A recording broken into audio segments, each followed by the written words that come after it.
What's up, guys? Don't forget to smash that like button, drop a comment, hype up the video, and if you're new here, hit that subscribe and join the family. Guys, if you want to support the channel and get something cool, check the first link in the description. Use my code HugoHenriqueMore to get 10% off on anime lamps.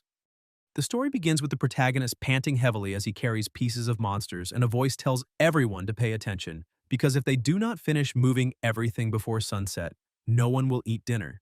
Some people collapse from exhaustion, and a man kicks them, saying that if they are still breathing, they should get up and keep moving. The protagonist is completely worn out, and as the man walks past him, he calls Jong Yi useless and asks what the hell he is doing there, ordering him to move. Joe answers that he will. The protagonist's name is Jong Yi, just an ordinary guy trying to survive in this apocalypse.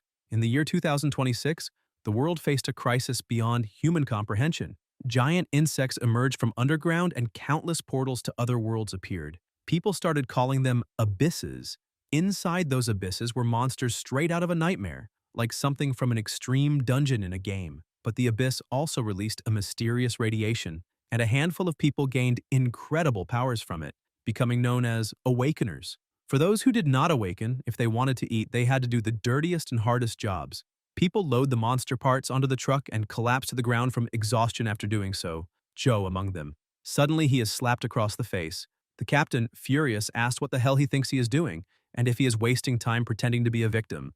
Joe, holding his bruised face, asks if his face hurt the captain's hand. The captain calls him a real pain and asks if he can still work because if not, he can leave. Even tired, Yi answers that he can. The captain says those corpses need to be removed before nightfall and there will be no food if they do not finish. Joe replies not to worry, that he will get it done. Suddenly, the pressure in the air grows intense, and Joe wonders what that was. Was it an earthquake? Ahead, a giant insect is still alive. Yi stares in shock, and the captain says there is one still alive. Everyone starts screaming and running. The captain spots Joe running and heads toward him, thinking running will not save them. He grits his teeth as he runs after him and shoots him in the leg. Yi realizes it and looks back. The captain is holding a pistol. He just shot his leg. The protagonist falls to the ground screaming in pain while the captain runs off laughing, saying that is what the weak are for, to be bait. Joe, lying on the ground, realizes now the captain left him behind as bait so the others could escape. He just wanted to survive and wonders why it is so hard. Someone like him, weak and powerless, was doomed from the start. Yi closes his eyes as tears fall. Then a small insect crawls onto his hand and he says that in a world like this, maybe only cockroaches have it easy. They can eat anything while he struggles every day just to find food. They are practically immortal. Not even abyssal radiation could wipe them out. If there is a next life, being a cockroach would not be so bad. Then multiple notifications appear. Human transformation initiated. Evolution system activated. First reconstruction attempt failed. Second reconstruction attempt failed. Third attempt failed. And after 1,599,999 reconstructions, success. Joe wonders if it is done. He raises his hand and what he sees is not human. There is a mirror nearby, and when he looks at it, he realizes he has turned into a cockroach and panics. He asks if that is really him, if he truly turned into a cockroach, and if he now has 2 extra arms, they seem like they have always been there. Not even strange. The only odd thing is the muscle on his back. Joe wonders what is happening and tells it to stop, until he collapses and notices that when he tenses the muscles on his back, his wings move on their own. If he had known wishes before transformation were so powerful, he would have asked for something better. A voice calls him an ungrateful human and asks how he dares mock the blessing of the cockroach god, saying that in 5,000 years, he is the first human to pray for its power, and it was about to give him the strongest abilities, now asking if he regrets it. The protagonist thinks those online novels were not lying after all and calls it father, asking it to wait and forgive him, taking back what he said. The insect beside him stares and disappears. The system notifies shutdown, the cockroach god does not like him, and Joe thinks he just activated his cheat code. Over the next 10 days, Yi tries to summon it again, but realizes no matter what he does, the system does not return. The cockroaches around him ask what he is doing, and he realizes at least now he can understand their language. On the first night, Joe thinks that joking about becoming a cockroach was one thing, but actually being one is disgusting. He looks around and realizes his companions, the other cockroaches, are even worse. Nearby, some cockroaches are eating, and one notices him and rushes over, telling him to eat while it's fresh because there are some newly dropped feces there. Yi yells for it to stay away from him, but the cockroach insists, saying he shouldn't be shy, that it likes his sauce and he can have that piece. The protagonist strikes it and says he told it to stay away. The cockroach falls to the ground and says, "That hurt." Joe apologizes and says its breath smells like poop, asking if it could finish somewhere else before talking again. On the fifth night, Yi lies on the ground thinking, damn genetics. Even poop is starting to smell good. He needs to find food soon or he might actually sleepwalk into a pile of dung. Sealed plastic prevents normal cockroaches from smelling food, but not him. Based on his human knowledge, there should be something edible in that trash heap, and he wonders if it's only 3 years expired. The system notifies that it found an expired egg tart, approximately 385 edible calories. The protagonist finds it disgusting that it's 3 years old, but Joe, even with his head down, goes to the tart and starts eating, saying it smells amazing, that humans couldn't eat it, but for a cockroach, it's a feast, exactly what he truly wanted. On the 10th night, the cockroach god still hasn't returned. Yi thought becoming a cockroach would make the apocalypse easier, but reality hit hard. He is miserable and even considered ending it all, but as a cockroach, he can't die from falling, drowning, or even poison. His only option is to find a predator to eat him. Yi says it's too painful, just imagining it makes him tremble, and he decides to keep living. Fortunately, cockroaches are social insects, so if he can dominate a colony and become king, he'll have a better chance to survive. The protagonist thinks who needs a system when with his human intelligence he'll prosper anyway, then looks at a fat one nearby and says he sees potential in him, asking if he wants to form a team. The fat one replies that he can't even grab fresh poop. Joe thinks that in this world power isn't about living comfortably, it's about being seen as someone who thrives, and he just needs a chance to prove his worth. On his 20th day as a cockroach, that chance finally comes. A voice says that from today they will move to a better place to feed, and whoever wants can follow or stay there, waiting for predators to eat them. The fat one, with tears in his eyes, asks if the poop ran out, and Yi thinks he swears these are the worst cockroaches he has ever led. The fat one shouts that he's scared to leave, and Yi tells him to shut up, wondering why everyone looks terrified and if cockroaches are really that lazy. The big one asks if anyone will volunteer to scout ahead and tells them to stop staring at the ground.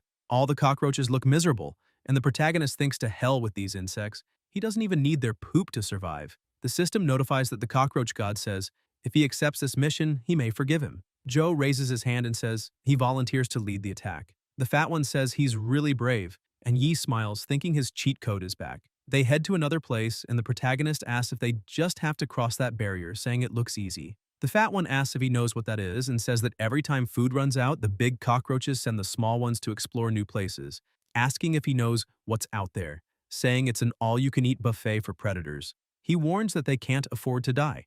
Joe is startled and asks if this is a suicide mission, wondering if the cockroach god is mocking him, sending him to die as a sacrifice, and says he needs to back off, asking to wait, that there's another way to find food. The fat one is crying a lot and someone appears behind them. It's the cockroach god who asks where he thinks he's going, saying that beyond that barrier there are monster corpses waiting to be eaten, and whoever gets there first will be served. Yi wonders if cockroaches evolved to eat interdimensional monsters and says he's on a diet and they can go ahead. The cockroach god stares at him and makes a move, choking him and saying that if he doesn't want to explore, then the brats will come for dinner. The protagonist thinks that even as insects, they still can't escape survival of the fittest.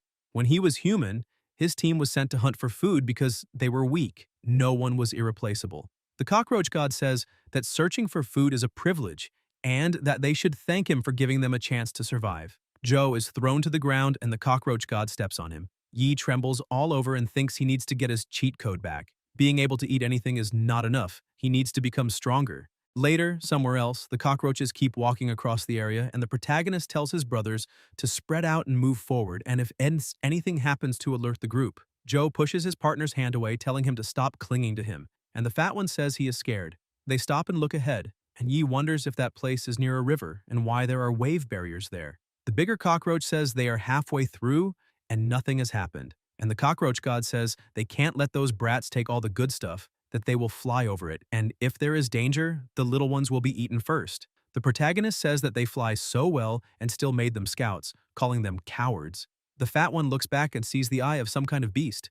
Joe freezes as he realizes that the rocks they thought were stones are actually camouflaged frogs waiting for prey to fall right into their trap. The fat one starts crying. The frog opens its huge mouth, stretching out its tongue. They panic and try to run, but the frog, with its enormous tongue, catches several of them and devours them. The system notifies that a predator has been detected and starts analyzing biological data. Mutant frog, amphibian species, possesses powerful hind legs capable of jumping 20 times its body length. Tongue extends at 4 meters per second, coated with barbed teeth covered by paralyzing mucus, and its weakness is being unable to see motionless prey. The fat one thinks he's about to die and wonders what to do, and the protagonist says for them to stay still because the creature can't see anything that doesn't move or breathe. Then, the cockroach god is summoned and grants a choice. One option is to follow the safe route and escape alive. The other is to save a fellow cockroach and gain the first loyal follower on the path to becoming king of the cockroaches. Joe wonders how he can become king if he is about to be finished, and thinks that the choice is obvious.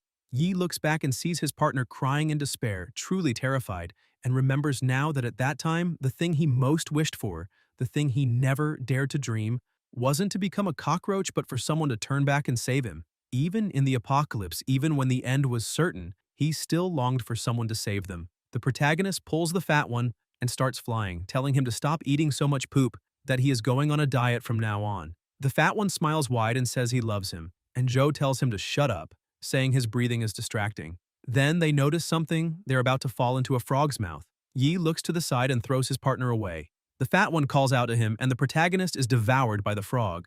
The system notifies that he passed the cockroach god's test, that his altruistic spirit moved the god, system access has been restored, and a new trait has been unlocked: devour all things. Trait activated: devour all things. New abilities acquired: sticky tongue and acidic mucus, absorbed from the mutant frog. Then the frog explodes, and more notifications appear about a special reward. A human foot begins to emerge from green slime, and Joe regains his human body. The sealed body has been unlocked, and Yi becomes excited.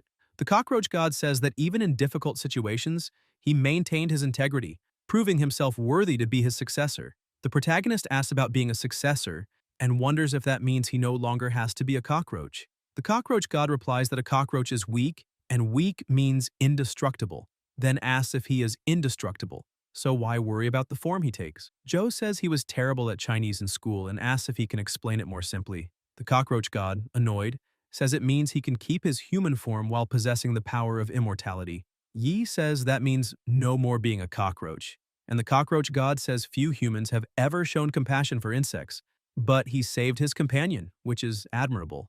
The protagonist looks down at his foot and feels something strange, realizing he has crushed the fat one. The cockroach god says he just stepped on the companion he saved. Joe thinks he became human again because he saved the fat one, and wonders if now that he crushed him, the system will turn him back into a cockroach, realizing his survival depends on his acting skills now. The cockroach god asks how he could be dumb enough to choose him. Yi starts crying while holding the fat one in his hand, asking how he will survive this, saying he raised the chubby guy himself, fed him poop until he got fat and now lost him. That fate is mocking him, begging fate to take him too, asking how he is supposed to live. The cockroach god watches and thinks their bond is deep. Maybe he judged wrong and tells him to stop crying, saying the fat one has not lost his life and, to be precise, he cannot be finished. As his guardian, as long as the king lives, he will revive endlessly. All it takes is to eliminate a few mutant monsters to recharge energy, and he will return to life. The protagonist thinks he was going to spare the frogs, but now that is impossible, and today he will make sure they all remember the terror of being dominated by a human. Then a frog jumps on his body, hitting him, and Joe asks if it thinks it is Commander Levy fighting giants. The cockroach god warns him to be careful because that mutant frog is dangerous. Yi looks at his own hands covered in corrosive mucus and starts screaming. The frog watches his naked body, thinking he's a small caterpillar, and then shoots its tongue, hitting him between the legs. The protagonist screams and grabs the frog, saying he cannot even beat a simple mutant frog. The cockroach god replies that of course he cannot, because the frog is using his abilities to fight while he just flails around. Joe asks about his abilities, and the cockroach god explains that the trait he gave him is called devour all things, and that he can eat anything to gain immunity, and if he devours everything, he will ascend to godhood. Yi thinks that is cool and asks if he can cook first. The cockroach god stuffs the frog into his mouth and tells him to eat it raw. Yi desired power, but the moment his tongue touched the frog, more than 10,000 taste buds screamed in agony. It was revolting. The protagonist vomits and says he cannot do it, and the cockroach god says that if he does not, he will lose his life, as he is already surrounded. Several frogs approach, and Joe, desperate, asks to wait and wonders why he is even complaining, since before he worked himself to death and could not even eat, and now food is literally being served to his mouth, questioning why he is still whining. Yi devours the frog and the system notifies that Devour All Things has been activated, detecting creature traits. Trait acquired, corrosive mucus. Trait acquired, frog jump and elastic muscles. The protagonist leaps and says their tricks are useless now, it is his turn. Joe starts striking the frogs with his abilities easily until a very bright light is emitted. Yi covers his face with his hand and a voice says they found a naked weirdo doing unspeakable things with frogs. The protagonist looks and realizes it is the extermination squad. He had heard of them in his past life. They are the strongest resistance force of humanity in this apocalypse. Each member is an elite awakener, hunting monsters on the surface and in the depths of the abysses, tracking new ones in real time and maintaining order around the cities. It is said that people living under their protection have already returned to a peaceful life before the disaster. If you met a patrol here, that must mean something, and he asks if they are there to rescue him. Then Joe is hit across the body with a sedative and falls to the ground. The team says the target has been confirmed and they can prepare the capture. Yi raises his hand and says, to wait. The protagonist gets up and the system notifies that elastic muscles have been activated, allowing him to freely control every muscle in his body, dodging attacks with agility. The pressure grows more intense, and one of them says the target is dangerous. Everyone must get into combat position. Joe says to wait and hold on, that he is not a bad guy and they should let him explain. The men are told to aim until someone shouts to stop, and the captain says to capture him alive. Yi asks if these people cannot understand human speech, until motorcycles approach with riders on them, circling the protagonist with ropes in hand. They throw the ropes, pulling him by both feet, both hands, and his head. Joe shouts and struggles to break free. Looking to the side, the corrosive mucus activates, secreting a highly corrosive fluid on the surface of his skin. The captain observes as Yi manages to break free, making the riders fall. The captain smiles and asks if he is also an awakener. The warriors chase after him, shouting not to let him escape until one grabs him by the waist, but the protagonist slips out. The warrior's hand starts releasing mucus, and he says, that is interesting, until someone moves quickly, jumping near Joe. But even so, Yi runs even faster. The warrior tries to hit him by any means, but the protagonist dodges and wonders where his cheat code is, and the system activates trait, frog jump. Joe thinks that was a success and keeps running, asking if they think they can catch him until he feels something wrap around his ankle. It is the captain, asking if he really thinks he escaped. The protagonist grits his teeth, and the captain pulls him with her chain claws. Joe is bound by ropes, and the captain moves swiftly, placing her foot on his head and asking how many that makes now. The captain gets on her motorcycle and starts riding, while Yi is dragged across the ground. The protagonist begs to be spared. In the fortress city, a voice announces that Vice Captain Eileen has returned and orders the gate to be opened. The captain tells them not to open it too wide. They don't want any monsters sneaking in. She slips inside while Joe screams. Inside, Yi puts on some clothes with his hands bound, saying he's completely harmless, that it's the apocalypse and being naked shouldn't be a crime, asking if they really have to go this far. A worker beside him says this guy actually talks and is definitely different from the last ones. Eileen tells them not to lower their guard since just last week, 12 unidentified refugees appeared with the same story.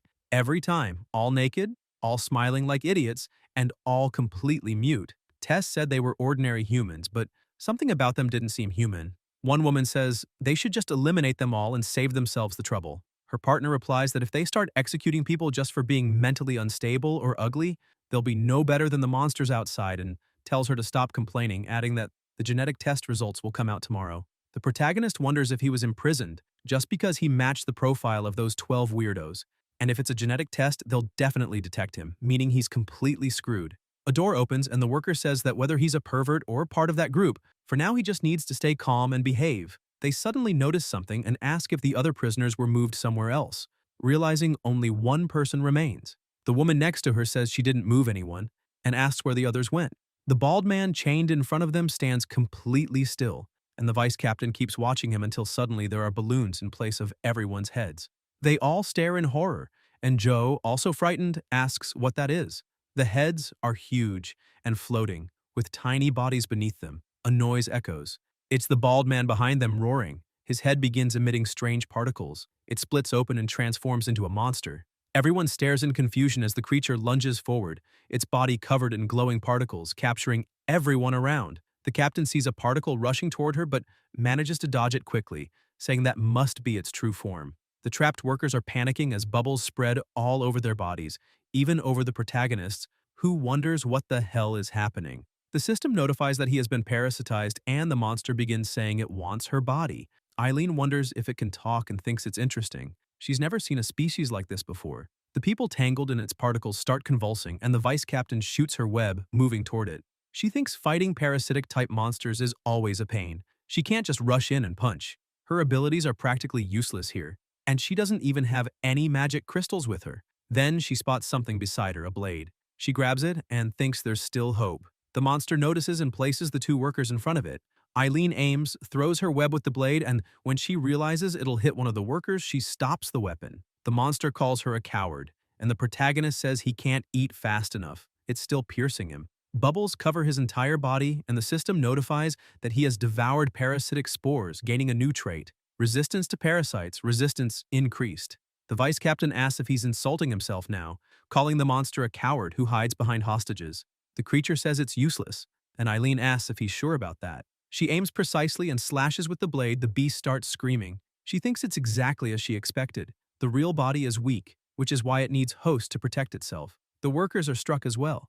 Eileen doesn't understand at first, and the monster asks if she heard it, saying it will simply transfer to them. The vice captain becomes angry, and the monster asks if she's been infected too, until Eileen notices something. Her own hands move by themselves, and she realizes she's no longer controlling them. The vice captain starts strangling herself, and the monster says it won't give her the chance to purge the spores. Then it notices something. The hand stops. Eileen says she's relieved it was her who fell into its trap because if it had been any of her teammates, they'd already be dead. Her spider silk can control an enemy's body, and of course, she can also use it on herself. The vice captain releases her web, grabs the blade again, and moves. Blood runs down her hand, and Eileen says it's a pity. That's all it took to break free. The monster admits that's true, but says if she keeps fighting like this, she'll bleed out and lose the ability to fight. And if she tries to escape, it'll finish them off, asking what she thinks about escaping together. The vice captain says that before he can knock her down, even if he kneels and begs, she will not leave. The monster watches the protagonist moving and wonders why it cannot control him, deciding it might as well eliminate him. Joe thinks he cannot dodge and that this is bad. Yi notices a web wrapping around his body and pulling him. It is Eileen. The monster stares intently as the protagonist, lying on the ground, thanks her for saving his life, calling her a kind lady. The vice captain looks at him, grabs him by the collar, and asks if he is not one of them, calling him a shameless pervert. Since the monster cannot take over his body, there are two options. Either they both die there, or she will hold off the monster while he runs to get help. Joe looks at her, bites his lip, and says he chooses C. Eileen asks what the hell C is, and Yi answers that it means they team up and blow that ugly mushroom to pieces. The vice captain asks if he could explain why he's so eager to throw his life away. The protagonist glares at the monster, remembering his past, and says it is because he hates people who abandon their teammates and run when faced with monsters, since cowards like that are worse than the monsters themselves. Eileen says he is a brave young hero and wonders if this guy is an idiot or what. Joe thinks that actually the system said the monster's real body is weak. If he is immune to parasitism, he can defeat it easily, and with that victory he will definitely earn a safe place under the extermination squad's protection. The monster says that even in battle they still think about impressing the opposite sex, calling them pathetic creatures. It releases several particles and tells them to die. Yi says that since she can also control bodies, she needs to hurry and take control of him so he can fight. He's not afraid of being parasitized, but also does not know how to fight properly. The vice captain releases her webs to control his body and tells him to listen carefully. She cannot guarantee his safety. She begins controlling him and orders him to move forward, so the protagonist charges. The monster asks how he cannot even dodge the tentacles and how he dares to break through its combat puppet. Eileen keeps controlling him with her threads. Joe moves quickly, trying to grab one of the women. The woman screams, and the vice captain orders him to crush it. Yi pushes forward, the pressure growing more intense. The protagonist slides under her leg, flipping to dodge attacks, and the monster says he is moving faster now and asks if she is controlling him. Eileen says she thinks he has a bit of a brain after all. Joe rushes with his fist clenched. The monster moves quickly, putting up its defense, saying he's too weak to break it. Yi keeps his fist tight, and the system notifies that traits have been activated. Elastic muscles activated. Corrosive mucus activated.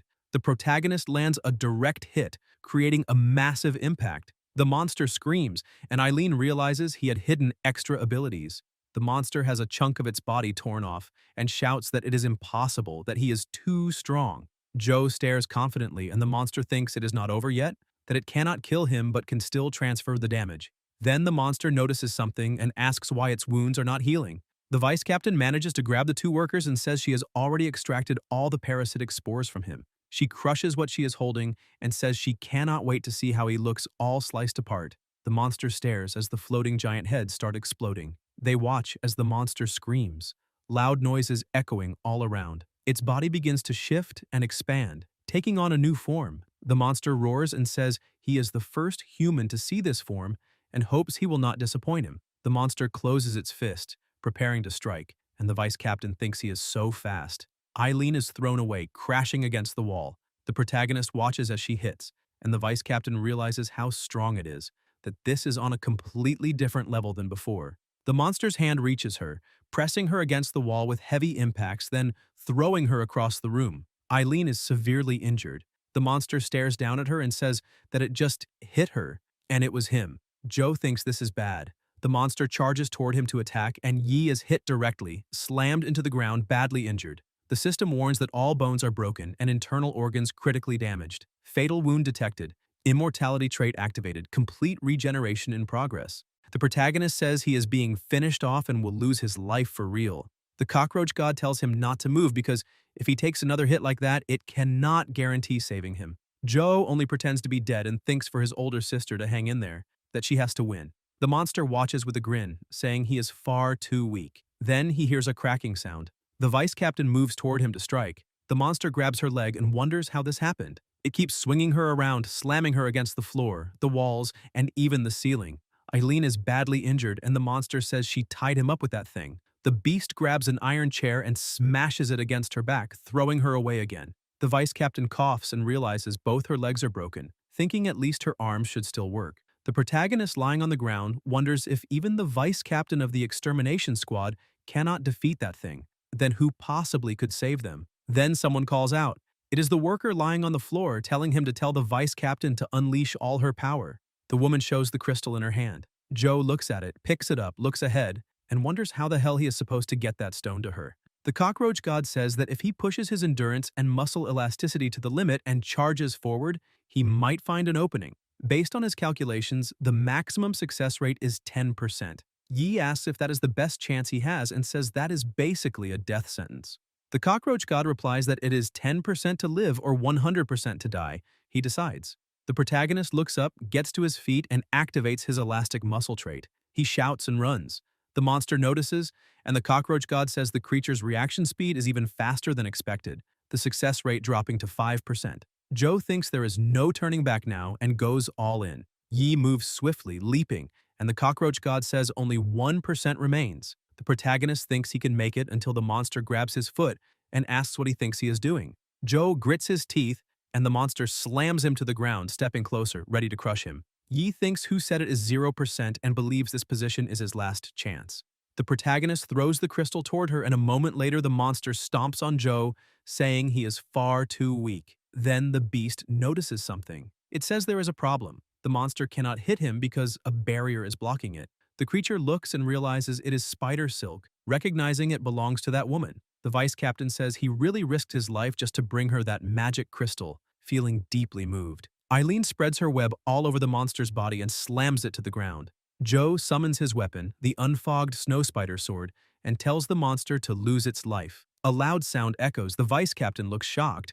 The monster says humans who can wield power are still too weak. The beast breaks her weapon and strangles her, punching her in the abdomen so hard it pierces through her body. The protagonist watches helplessly as his partner is struck down, thinking, this is the end. When the monster moves to attack again, someone stops it, slicing off its arm. The monster looks back and Joe also stares in surprise. A warrior is holding Eileen in his arms, and the monster asks who they are. The warriors glare back. A woman notices the two fallen workers and says, this is bad. Their organs, bones, and flesh are a mess. This is Haley, the extermination captain of Squad 10, who says treatment must start immediately. Captain Philo tells her not to worry, that no monster will get past him to harm her. Corey Virion says it is fine, that he will play with that monster for a while, remarking that it is rare to find one that can actually speak. The vice captain says that monster is different and warns him to be careful. Corey replies for her to relax, saying he is also different himself. The captain orders both to be quiet since she needs complete silence for the treatment. Haley, with a crystal floating between her hands, summons herbs and uses runic resurrection. The wounded are placed atop a giant flower, and the protagonist wonders if those are flowers, thinking it feels so warm, like soaking in a hot spring. Joe is almost fainting, and the cockroach god tells him not to pass out. An adrenaline injection is applied, a syringe plunging into Yi, who shouts that it burns, and Haley wonders why it should hurt. The cockroach god comments that he is a lucky child and tells him to open his eyes and witness the greatest power of this era.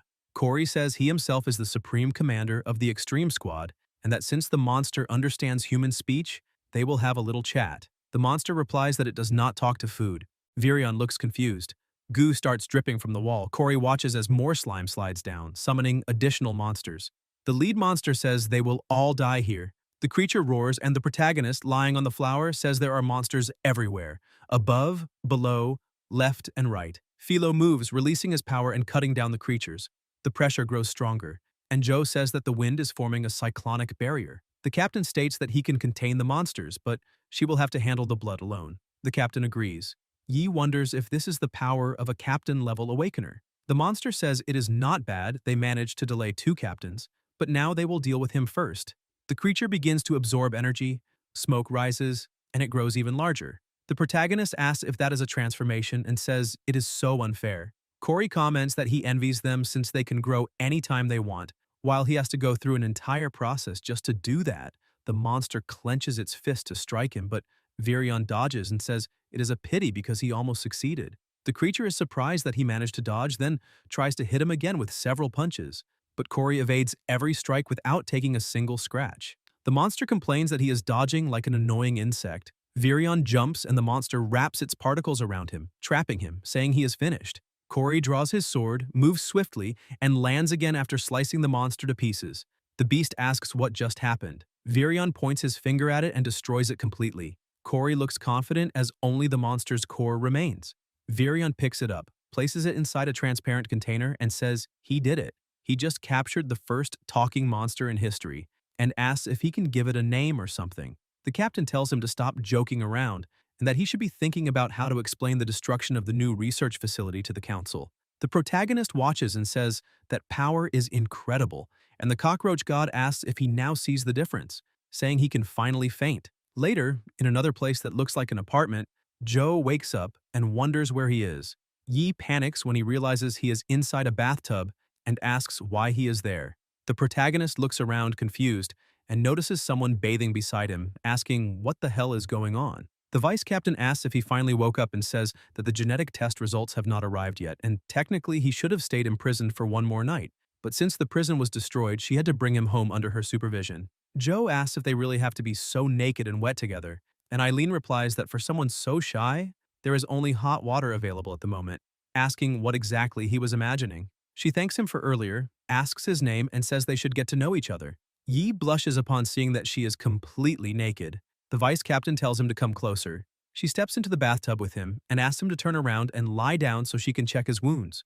She runs her hands along his back, and the protagonist wonders if she has no sense of personal space, thinking that if this keeps going, Eileen comments that it is impressive, his wounds have completely healed, and he has amazing regeneration. The cockroach god says that his heart rate is at 120 BPM, and that it should activate reproduction mode.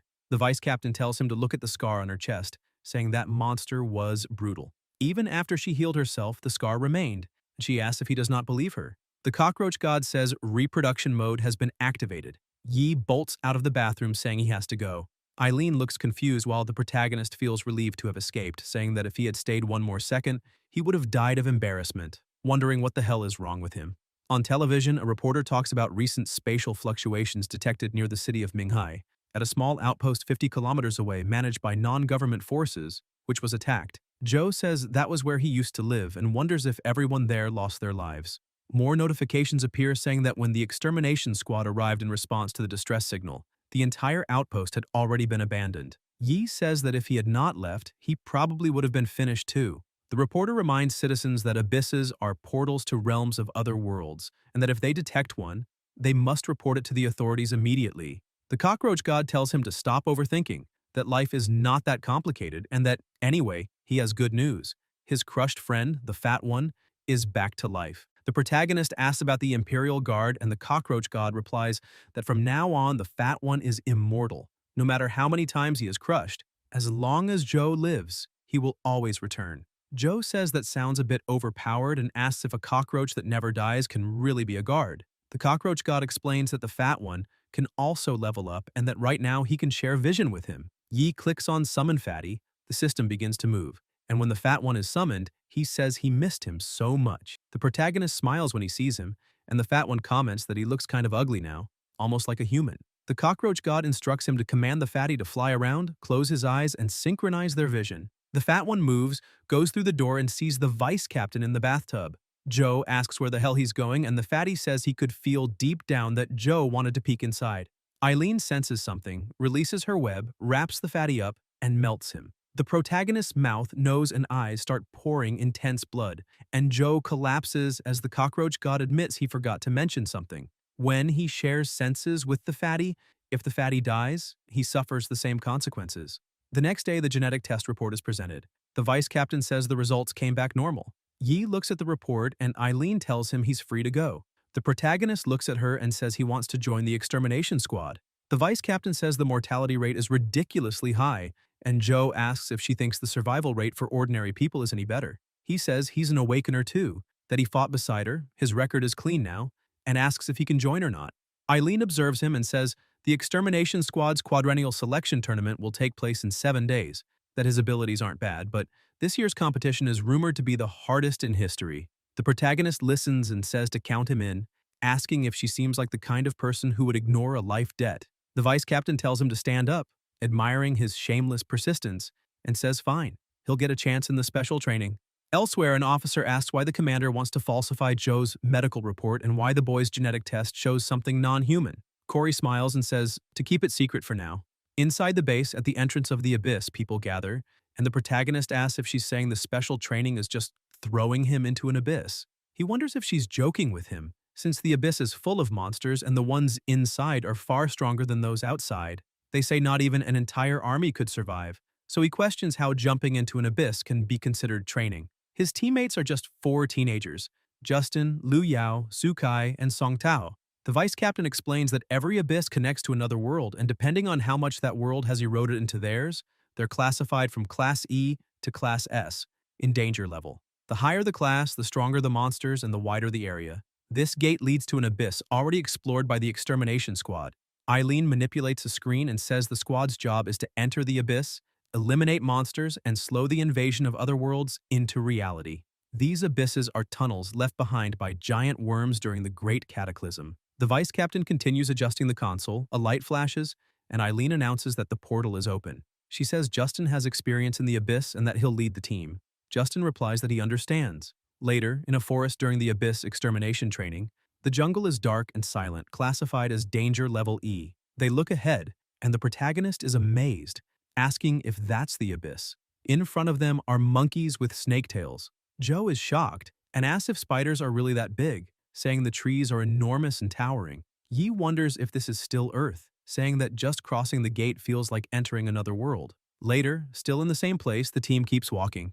Justin looks back, throws his bag to the protagonist, and tells him not to touch any monsters in the abyss. He can stay behind and carry their bags. Joe looks confused, and Justin wonders if that guy really spent the night with instructor Eileen or something, and how he dares get close to his goddess. Yi stares at him. Justin asks if he doesn't want to, and Yi says great. If he doesn't have to touch anything, he's safe. So he carries all the bags without complaint, thinking he's totally secure. Justin mutters that this kid really is too straight-laced. The protagonist says to give him the backpacks and asks if everyone's fine. Lu replies that she doesn't need help and can handle it. Joe thinks she seems like a normal person, having no idea why he's forbidden from fighting monsters and wonders what the harm is, since he's already seen how Awakeners fight inside the abyss. A surge of power bursts out, attacking all the surrounding monkeys. Justin attacks the other nearby monsters too, and the protagonist watches, realizing that Awakeners' crystal weapons absorb monsters' abilities when they are defeated in the abyss. It's like gaining experience in a game. The more they eliminate, the faster they level up. Even the best Awakeners of their rank would become exhausted from constant fighting. Justin says he has eliminated 310 monsters and finally leveled up. Joe wonders about himself and thinks his case is different. Yi spreads a cloth on his collar and begins cutting up monster meat to eat. The system notifies that a new trait has been acquired. Long arms of the snake-tailed monkey. The protagonist realizes he doesn't even need to kill monsters, just eating a piece of them grants him their traits. more notifications appear. Trait acquired, toxin resistance, trait enhanced, toxin resistance, trait acquired, advanced jungle adaptation. After eating, Joe lies on the ground full and thinks he's already made up his mind. If he joins the squad, he's going straight into logistics. He wonders if watching others fight while he grows stronger just by eating counts as cheating, and laughs, saying this is amazing. The cockroach god says, "Praise be to the cockroach god," and Yi replies, "Long live the small and mighty." The warriors finish off a monster nearby and look to the side, wondering if they're fighting for their lives while that guy is literally running a buffet in the back. In a dark jungle, something approaches. It's a heavy-horned beast from the wild. The monster ahead screams that it's the snake-tailed Monkey King. The horned beast charges and sends it flying. The protagonist watches from a distance, saying, "That's the final boss of the abyss, the heavy-horned jungle beast, strong enough to crush a snake-tailed Monkey King, nearly night level, as if it were nothing." Just half a rank difference already means a massive gap in power. Justin says they can take it down as long as everyone follows his plan. They're a team of rookies, but they'll defeat this boss. Joe stands still, remembering the vice captain's warning that if he got hurt, crippled, or worse, for ignoring orders and attacking recklessly, and health insurance wouldn't cover it, so he says he's out. Justin gets angry and says no one needs him anyway, telling him to go sit in the safe zone and watch their bags. Lou watches, and Justin shows the map with the spot where he should stay. Yi walks away, wishing everyone good luck. Sue and Song smile, and Lou asks if the spot he was sent to isn't the ambush point for the final battle. Justin answers that's exactly it, and that he's already planted explosives in the 4 backpacks Joe is carrying. Once the boss locks onto him, they'll detonate them, then move in to finish whatever's left, all at the cost of a useless teammate. Lou asks if that isn't a bit extreme until she notices something. Justin's holding his sword to her neck, telling her to drop the sympathy, warning he'll only let this slide once. Elsewhere, the protagonist is setting up his area when he hears a loud noise and feels the ground shake around him, wondering if the fight is really that crazy since he can hear everything from here. Joe senses something coming and asks what that is. Something moves fast. It's monkeys running past, not attacking. Yi asks if they just ran right by him. Trees are uprooted, and when the protagonist looks to the side, he sees the final boss charging straight at him. Joe is hit head-on, gravely injured. The beast tears through the trees to reach him. Yi lies wounded, wondering why he's even there. The cockroach god says fatal injury detected, expelling foreign objects and initiating repair. The protagonist coughs and asks if the whole team got wiped out. An arrow lands beside a backpack, and Joe wonders if it's a rocket and what's inside their bags. When Yi realizes they're packed with explosives, it's already too late. A massive explosion erupts.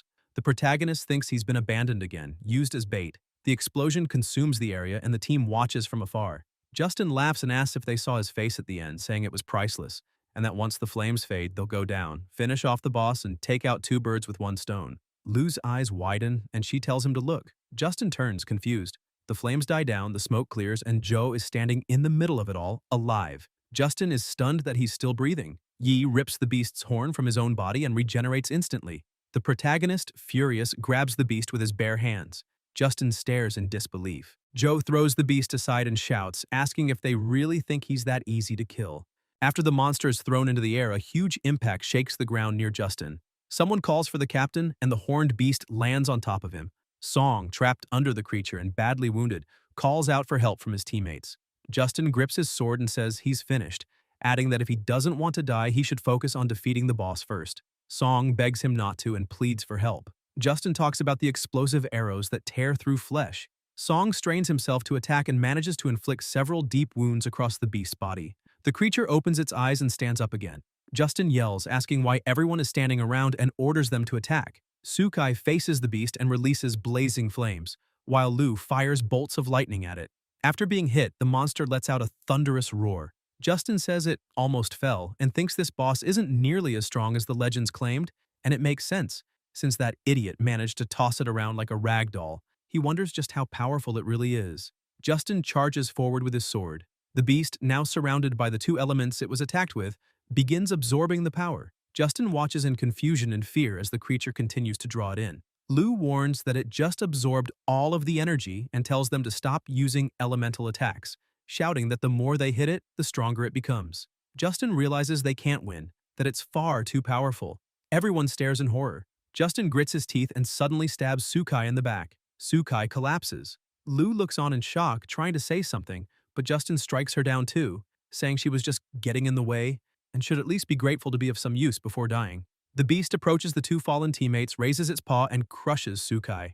It then moves toward Lu, but something happens. The protagonist rushes in, scoops the girl into his arms, and runs, saving her from the creature's strike. Lu asks why he saved her, and Joe pauses for a moment before answering that it's because she was the only one who didn't humiliate him and actually let him carry her backpack. He remembers that in his past life he was weak, treated as cannon fodder, never once considered valuable. Now, weak again, he's forced to lead and die for stronger cockroaches. He never provoked anyone, yet was always betrayed. In this world, only the strong have the right to control their own fate, so he needs to become stronger. Someone cries for help. It's Justin, trapped under the monster's paw. Yi replies that no monster is untouchable and asks if those weren't Justin's own words earlier. Justin tries to say something, but is crushed by the beast. The protagonist, still holding Lu, uses a sleep-inducing pollen. The tranquil flower's pollen causes unconsciousness when inhaled in large amounts, and Joe thinks it's better to keep that secret for now. He lays her on the ground, unconscious, and tells the beast that now it's just the two of them, declaring he'll use it as a stepping stone to evolve. The creature doesn't hesitate and charges. Yi stretches his tongue, wraps it around a tree, and swings away to dodge the attack. The protagonist thinks that after absorbing so many traits along the way, it's time to use them. He summons the mantis scythe, formed from the forelimbs of a tropical forest mantis, capable of slicing prey with ease. A flash of light bursts out as Joe plants the scythe into the ground, realizing it's so durable that even after upgrading his weapon, cutting through the boss won't be easy. But even if its outer shell evolved into armor, the abdomen still looks like a weak point. Yi drives the scythe into the monster, making it roar in pain. The protagonist smiles, but the beast is still alive. It charges again and headbutts him, sending him flying into a wall. Joe coughs plasma and thinks the opponent is huge yet still fast. The beast starts channeling electricity through its horn, aiming at him. Yi notices and curses under his breath as the creature releases a lightning blast, causing a massive explosion. Later, in the same place, the smoke clears, the trees are shattered, but the protagonist is gone. The beast looks around in confusion and something moves beside it. It's Joe, with his Treant skin activated. The wooden skin of a Treant is highly resistant to electricity, but extremely vulnerable to fire. Joe realizes it worked just as he expected. No matter how strong a monster is, there's always something in the environment that can counter it. It can block the attacks, but the finishing blow is still missing. Then Yi understands, stretches his arm toward the sword, and thinks that the first strike will decide everything. The protagonist takes a step on the Treant vines used to bind prey, and when grouped together, they form countless tendrils. Joe binds the beast, wrapping its entire body in horns, then leaps with his sword for the finishing strike. But he fails. The creature tears through the vines with sheer brute strength, and Joe wonders if it just shredded everything through raw power alone. Joe activates his elastic muscles, amplifying his strength, and when the beast charges forward, he blocks with his sword, but the blade shatters instantly. Yi staggers back, looks at the broken weapon in his hands, tosses it aside, and smiles. The creature rushes again, but the protagonist says the fight is already over because he's acquired the very trait that will defeat it. Joe swallows an item, a fragment of the beast's own horn. In a burst of speed, Yi dashes straight at the monster, striking with enough force to shake the entire forest. Moments later, heavy breathing echoes through the wreckage. Trees have been split apart and Joe stands atop the fallen beast, plasma dripping from his face but victorious. Beside him, something gleams in the dirt. A key. The system notifies, key to the secret realm obtained. Using it within the time limit grants access to a hidden dimension. Joe stares and asks what the hell a secret realm is supposed to be. Elsewhere, a voice reports that during training, there was an accident, 3 dead, 1 critically injured, and 1 with only minor wounds. A soldier grabs Joe by the collar, demanding to know what happened inside the abyss and why he was the only survivor. Joe wonders what to say, that he was lucky and escaped the boss, but even that feels like a lie. A hand lands on the soldier's shoulder. It's Corey, who says that this is his subordinate, the recruit recommended by his vice captain, and asks if the soldier is implying he caused the whole disaster. The soldier stammers that he didn't mean that, only that all casualties were military-selected recruits, so it was natural to think so. Virion glances at Joe, then tells the man that no one walks into a dungeon expecting 0 deaths, and it's good that wasn't what he meant, then dismisses Joe. The protagonist smiles faintly. Later, sitting alone and watching the skyline, Joe wonders if Virion covered for him on purpose, just because he was recommended by Eileen, but decides it's not worth thinking about anymore. What matters now is the secret realm. What exactly is it? The cockroach god answers that the secret realm is a hidden dimension within the abyss, accessible only through the key he's holding. Technically, humans can't normally obtain one, But since his DNA is nearly identical to a monster's, the Abyss classified his battle with the horned beast as a territorial fight between monsters, hence the drop. Joe asks if that means it's basically a dungeon where he can get stronger, and the god replies yes, but warns that the creatures inside are far deadlier than anything he's faced so far. He'll also have to confront the entity that originally granted the horned beast the key, possibly another intelligent creature like the mushroom monster before, one that guards the Abyss's deepest secrets. Joe notices a countdown and asks what it's for. The cockroach god explains that if he doesn't use the key within 24 hours, it will vanish, then asks if he's going now. Yi looks at the key and says of course, but first, there's something he needs to do, since he might die once inside. Later, the protagonist kneels on the ground and tells the vice captain to go on a date with him. Eileen punches him, asking if he seriously dares to flirt with her, telling him to repeat it if he has the guts. Joe, bruised but grinning, repeats that she should go on a date with him. She punches him again, several times, until she finally pauses, raises her hand, and tells him to say it once more. Yai, face swollen and bleeding, says he'll say it 1,000,000 times. Go on a date with him. The vice captain studies his expression, realizing his eyes are just like those soldiers' eyes before their final missions, people trying to fulfill one last regret before dying. She bursts out laughing and says he's got guts, agreeing to go.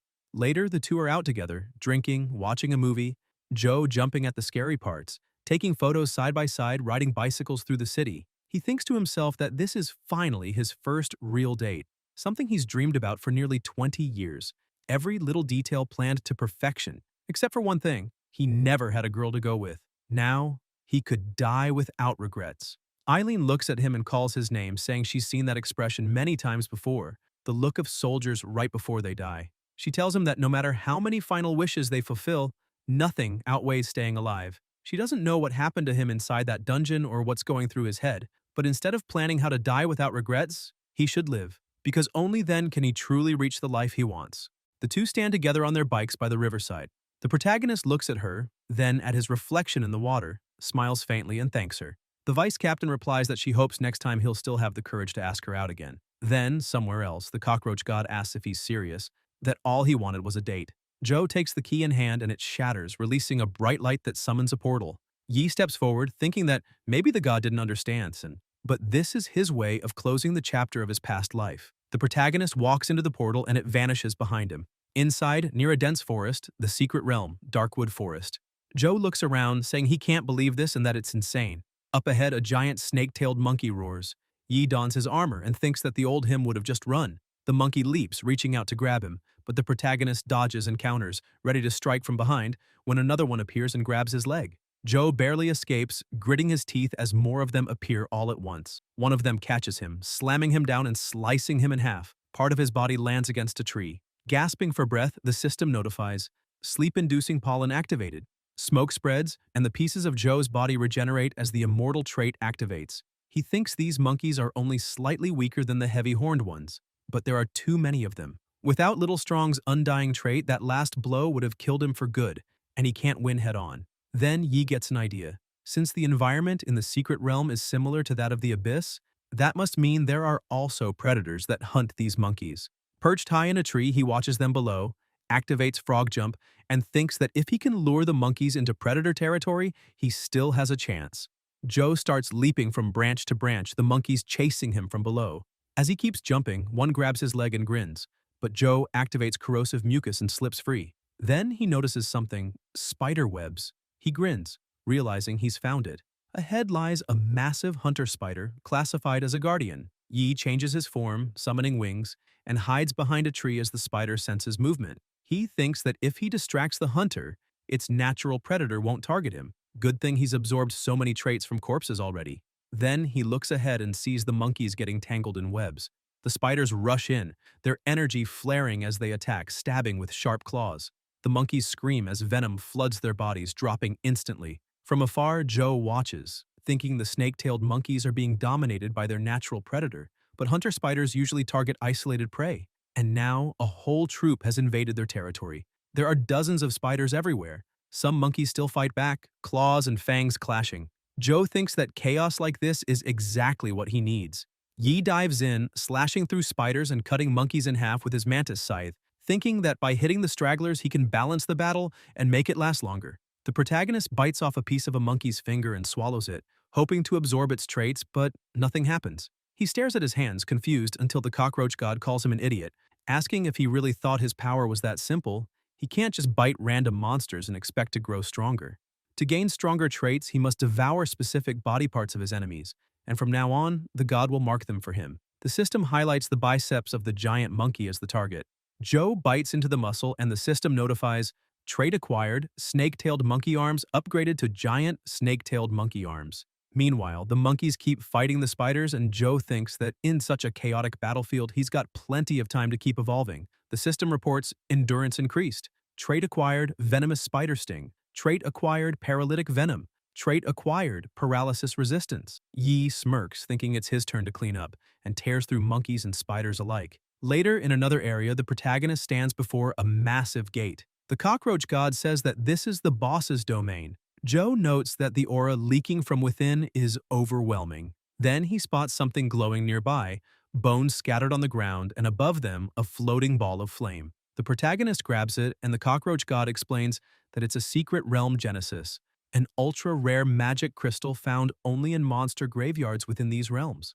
Over the years, they've absorbed the residual energy of countless slain creatures, containing immense power. He can either absorb it all at once, or use half its energy to tear open a rift and escape safely from the secret realm. Joe stares at the glowing orb in his hand and thinks he must choose, play it safe or bet everything for more power. He decides this is his best chance to evolve. If he leaves now, who knows when he'll ever get another opportunity like this. He declares that even if he has to face the boss, there's no way he's running away now. The protagonist steps forward and the world around him bursts into flames. Sitting on a throne of molten rock is the horned beast man, waiting. Joe can't even gauge the danger level, but the sheer presence makes his body tremble. This is the boss of the secret realm. The creature speaks, asking if he's the one who slaughtered its kin. Yi wonders if it's another monster that can talk.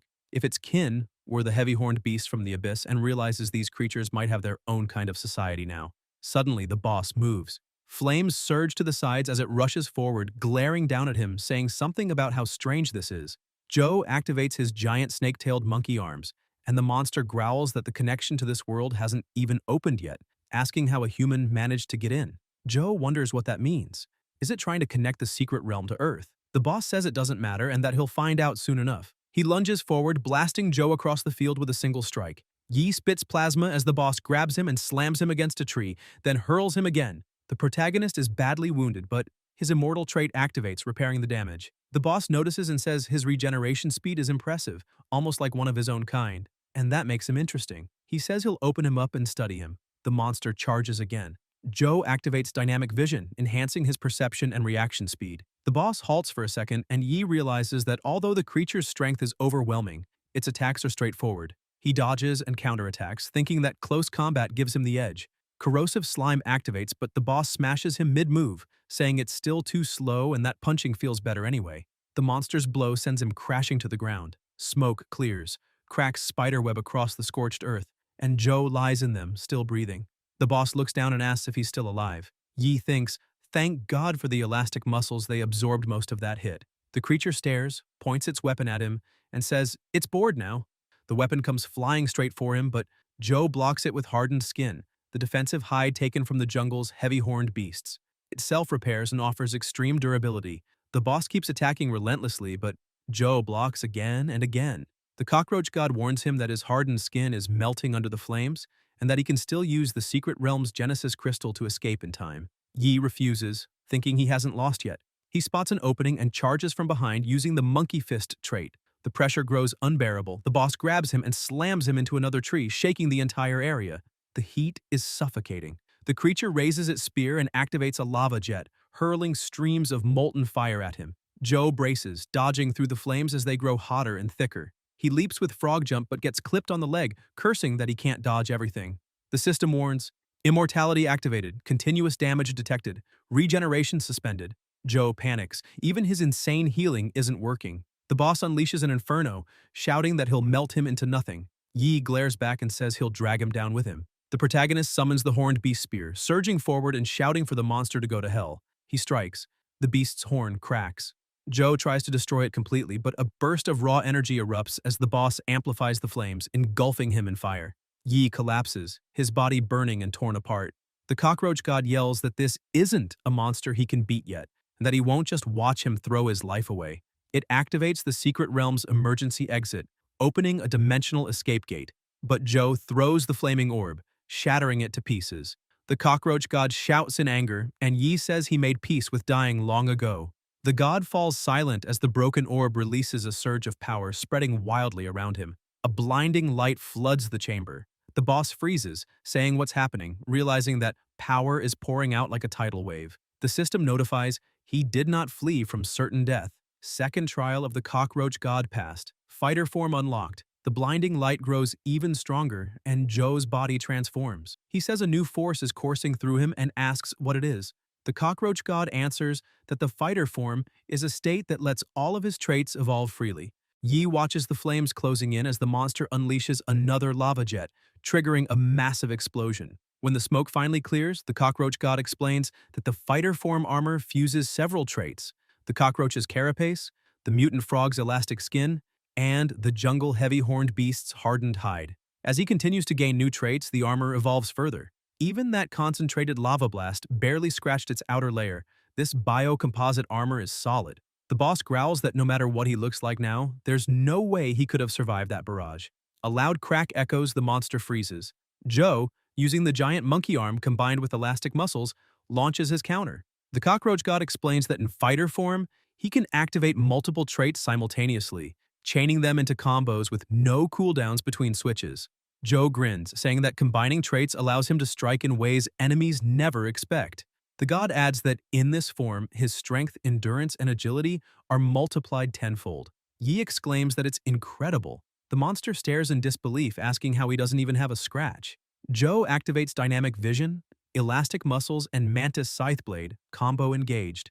The boss spins his spear upward, but Joe's elastic leg whips forward, while his elongated arm wraps around the monster's body, slamming it into the ground so hard that cracks spider across the earth. The boss roars, "No!"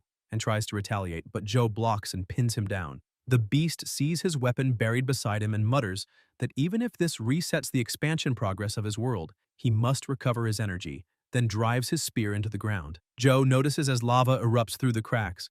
The boss declares that Yi will regret not finishing him sooner. This was his last chance. Joe focuses, activating his ocular ability. The cockroach god explains that in fighter form, he can see enemies' weak points and extractable trait zones directly. The stronger the trait, the brighter the glow. Standing on a small patch of ground untouched by lava, Joe moves fast. The monster, confused, wonders where he went until Yi appears beside him, landing a brutal kick that sends the beast flying. The boss crashes, staring in horror, calling him a real monster. Joe picks something up and swallows it. The creature stands again, announcing that it has regained its strength and raising a torrent of lava, claiming this wave will burn him to ash, that he'll still be the final victor. But Joe throws something ahead, and a surge of molten fire erupts from his own hand. The monster watches, shocked, shouting that it's impossible. Yi smirks and asks if anyone ever told him his horn tastes like chili sauce, saying he loves that flavor. The boss's eyes go wide as he screams for his mother, begging to go home because there's a monster that eats other monsters. Joe laughs darkly, saying that this is the beast's own ultimate move, asking if the boss can handle being hit with it himself. The system flashes. New ability acquired, Horn of the Heavy-Horned Beastman, can be summoned as a spear. Joe calls out his technique, Scorching Sky Spiral Fusion. As Yi charges forward, a sinister smile on his face. Blazing flames spiral around him, consuming the boss completely. Its screams echo until only ashes remain. When the smoke clears, something glimmers before Joe. He asks what it is, and the cockroach god explains that it's a monster cieli, a rare drop exclusive to Lord-class monsters in secret realms. Using it registers the monster for the Imperial Iron Guard, allowing transformation into that creature. Joe smirks, thinking that the chubby guy finally has a use. Yi touches the item and it shatters into fragments. The system notifies, Imperial Iron Guard Fatty has obtained the Heavy-Horned Beastman record. The system asks if he wishes to summon the Imperial Iron Guard, and Joe confirms. Fatty is summoned, lands heavily, and complains that he's smaller now. Joe laughs, saying that's insanely awesome. Fatty kneels before him as the system displays his stats, and he stares, asking if that's really him and why he looks so ugly. The cockroach god explains that the Iron Guard's transformation isn't just cosmetic, as he defeats stronger monsters and unlocks new records. His power scales alongside theirs. A nearby tree snaps and collapses, and Fatty reacts instantly, catching and hurling the massive trunk aside with ease. He says he can't fit through doors anymore, but insists they shouldn't think he's useless now. A rumble echoes through the forest, and Joe tells him to calm down, asking if he really thinks he'll stay a cockroach forever. He tells him they're moving out. It's time to see what comes next. Fatty summons his weapon, the spear, and points it straight at his master. Joe blocks as bursts of flame explode from it. Yi raises his hand to shield himself, remarking that even the boss's lava jets didn't burn this hot. The cockroach god explains that Fatty no longer needs to spend energy maintaining the secret realm, so now he's at 100% of his lord form, showing just how terrifyingly strong the Imperial Iron Guard truly is. Joe calls him back and thinks to himself that his most powerful trait, the sharp horns of the heavy-horned beast, has evolved again. Now carrying the Molteni attribute, Fatty can transform fully into a heavy-horned beastman, able to fight head-on. He's the ace card, the secret weapon to turn any battle around. Joe risked his life to reach this point. All that remains now is the selection tournament. With these traits and a full-powered secret realm lord ready to fight at any moment, he's confident he can handle whatever challenge comes and secure his place in the extermination squad. 3 days later, in the arena, crowds fill the stands. Joe looks ahead, stunned by how many people have gathered. A voice echoes through the speakers announcing that the extermination squad selection tournament is the most important event in Nirai City. It's the vice captain speaking. She explains that it's not only for recruiting new squad members, but also serves as a political battleground for power in Nirai. The city's 4 major families each send one representative, and the tournament's winner determines which family will hold the presidential seat for the next 4 years, controlling Nirai's political and military power. The man with the eye patch is Bai Haoyu. He states that the Bai family runs the city's intelligence department and competes alongside other elite operatives. Tony Olaf of the Olaf family is there too, the favorite to win this year's tournament. The military's goal is to turn the extermination squad into a support department under their full command, giving them total control over Nirai's armed forces. Tony declares that this tournament will decide whether the Olaf family secures its 4th consecutive term in power, and everyone knows how high the stakes are. Bai announces that the Bai family will continue to back the Olafs as always. The crowd stirs and begins taking photos when St. Karen User of the Esper Church appears, her first public appearance. According to reports, her power involves hypnosis or mental control, which is why her followers wear blindfolds to avoid direct eye contact. Joe mutters that it makes sense those followers already looked strange. Eileen comments that the church still benefits them for now, since remote regions rely on its influence to maintain order. And their research on espers helps the government understand psychic powers better. Everyone watches in silence as the saint passes. Bai remarks that he never thought they'd actually send the saint herself to compete. Olaf tells him not to worry about her, she's not the target. Their real concern is the one walking up next. A young man in uniform and glasses, around their age, Jong Yi of the Jong family. Tony scoffs that the Jong family couldn't find anyone better and ended up sending that useless young master, suggesting that if they surrender now, they can still keep an honorary seat in parliament. Yi replies that even if they lose their seats, the Jong family will never become the military's lapdogs. Bai shrugs, saying that soon, Nirai will only have 3 great families left anyway. Joe notes that tensions between them are high. The vice captain explains that the Jong family manages the Esper Technology Research Institute and is allied with the extermination squad, but Jong himself is definitely the weakest of the 4 representatives. The military's true goal is to help him place well in this tournament, so they can keep the family's seat in parliament and expand their influence further. Joe promises he'll do his best. Eileen removes her earpiece and quietly asks the commander if he really believes in Yi, worrying that if the military takes full control of parliament, they'll all be in serious trouble. Corey replies that Joe saved Luo and returned alive from the abyss. That alone proves he's capable, and asks if she doesn't agree. Later, in the same arena, the crowd cheers as vines rise from the ground, forming a giant flower in the center. Captain Haley appears standing atop it, greeting everyone. Welcome to the Extermination Squad Selection Tournament. She herself will oversee the first round. The tournament has 3 stages, and the first is called Extreme Ascent. Behind her, a mountain path lined with 100 stone steps rises into the sky. Reaching even the 10th step counts as passing. But based on past records, 2/3 of participants are usually eliminated in this round alone. The crowd gasps at the announcement, asking if that's really possible. Haley smiles calmly and says that Squad 10 will do their best to ensure everyone's safety, but each contestant must proceed at their own risk. The first round of this year's Extermination Squad Selection Tournament begins now. Everyone watches closely and mocks, saying it's just climbing a mountain. not understanding what could be so hard about it. They rush toward the mountain while others remain in the arena.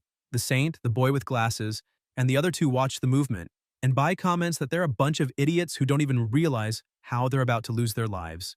The participants climb confidently, saying it doesn't matter to the elites of the four families who are trembling like puppies and wondering who will be the champion of the first round. Suddenly, someone takes another step, a light flashes, and the boy feels something strange. Everyone panics as they realize they've appeared somewhere else, and one of them asks where the hell they are. They're soon hypnotized and begin walking together. From a distance, the protagonist asks what's happening and why everyone is frozen like that.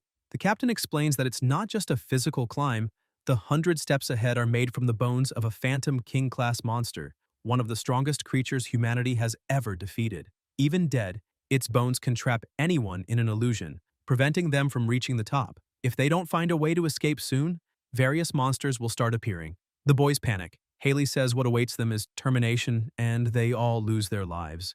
The captain confirms, saying they've been terminated, and Joe wonders if this is real. Eileen explains that each illusion has its own goal: survive until time runs out, reach a specific place, or defeat a certain monster, and once the condition is met, the person escapes. She can't contact him inside the illusion, so he'll have to rely on his own judgment.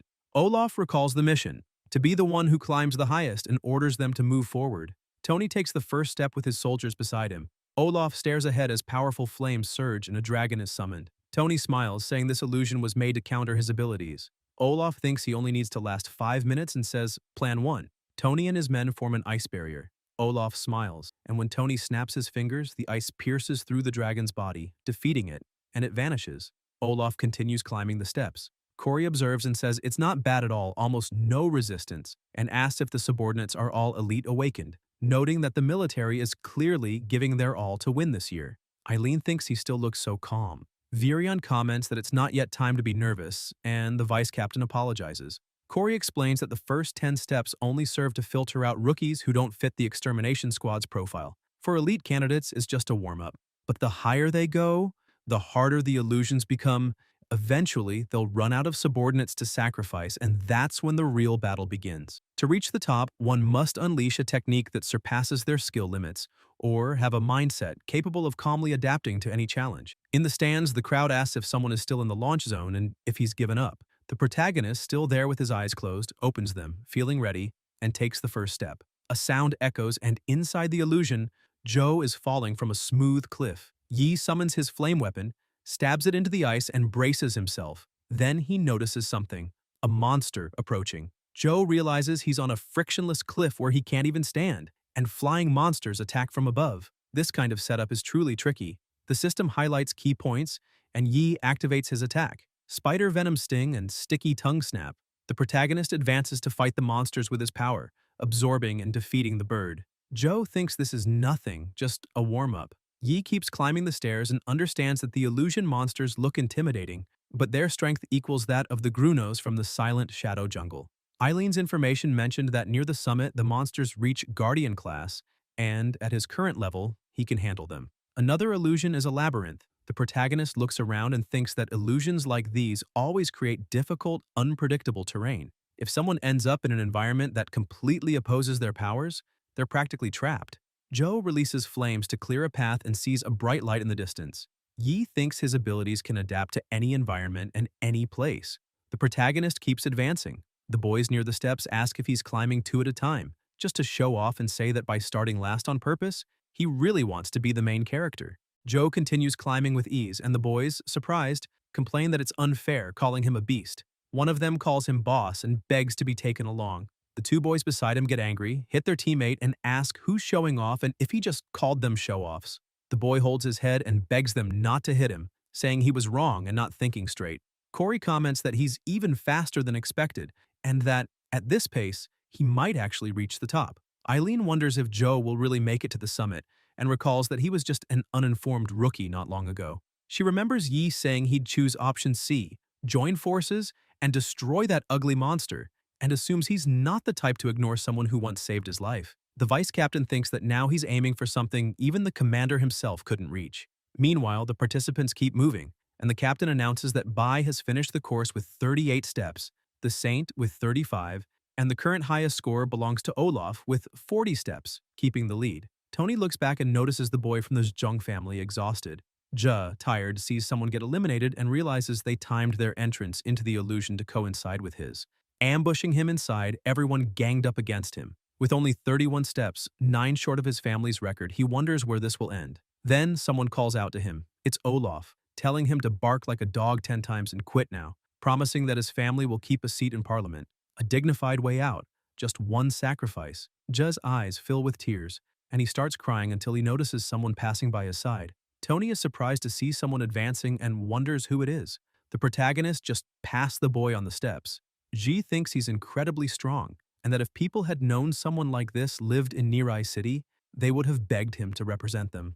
Eileen asks Joe to help J, but Yi keeps walking, and the vice captain asks if he didn't hear her. Tony tells his men to stop slacking off, saying the Olaf family spent a fortune training them so they could hold the line in moments like this, that they need to keep following for a few more levels, and that they have to beat the family record of 50 steps. But one of his men collapses, then another, and Tony gets irritated thinking it's a bit reckless, but he's moving fast this time. Where did that boy go? Then Tony looks back and sees Joe, shocked. The protagonist passes him and says that second place is his.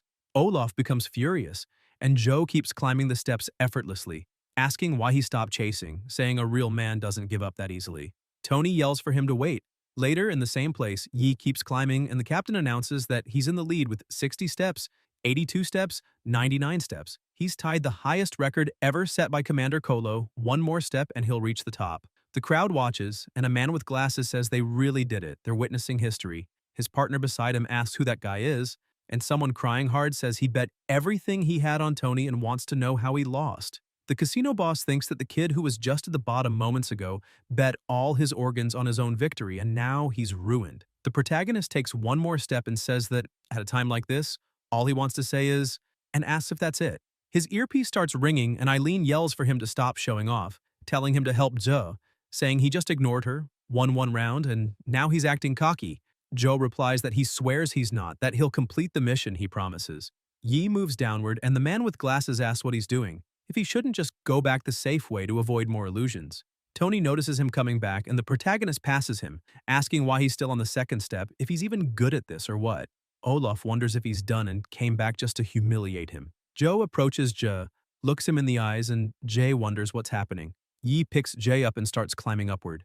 Tony asks if he's really going to carry deadweight all the way to the end, saying he's alone in a two-person difficulty illusion. The protagonist keeps advancing with the boy in his arms, passing through multiple illusions, one filled with flames where Joe uses a barrier. When faced with monsters ahead, he defeats some and keeps moving by jumping, and in another illusion, there's a river with fish. Yi flies while carrying the boy.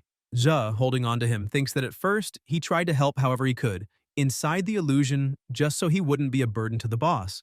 But the boss reacted so fast, it was unbelievable. Before he could even adjust to the dizziness of entering the illusion, the boss was already moving. That's when he realized the best thing he could do was shut up and hold on tight like a real accessory. That's how he could help the boss the most. Then, still in the same place, the protagonist stops and sets the boy down. Jay pants heavily and realizes he's on the 50th step. Joe says that as long as he's one step ahead of Tony, he should be safe. Jay starts crying and says they promised he'd be well rewarded after the tournament. From today on, he's a benefactor of the Jong family. Tony shouts. Yi looks back and Olaf asks if he knows what he's doing, if he's trying to ruin the plan his family spent 4 years preparing, warning that if he messes with his family, he's done for. The protagonist stares back without any hint of fear and recalls Justin, remembering that he had packed Joe's 4 bags with explosives before they left. As soon as the boss targeted him, he detonated everything. The only cost was sacrificing a useless teammate. Yi also remembers the soldier grabbing his shirt and asking what really happened in the abyss and why he was the only one who returned. In the present, the protagonist wonders if these people are so used to being tyrants that they think everyone must bow before them, and if they're not the ones creating enemies everywhere. Joe looks at the boy and asks if he wants him to help blow off some steam. Jay replies that it's fine, he'll just add it to the reward. Yi moves quickly and kicks Olaf hard. Tony thinks that not even the commander of the extermination squad openly challenges them and wonders who the hell he thinks he is. Olaf falls to the ground, tumbling down all the steps, and someone films him falling. Somewhere, a man stands up angrily and demands a report on this Joe by tonight. Jen Ting, head of the city of Nirai's intelligence department and current patriarch of the Bai family, is beside him. Rhodes Olaf, president of the Nirai City Parliament, and current patriarch of the Olaf family, says it doesn't matter who he is. If he dares to mess with him, he'll pay the price.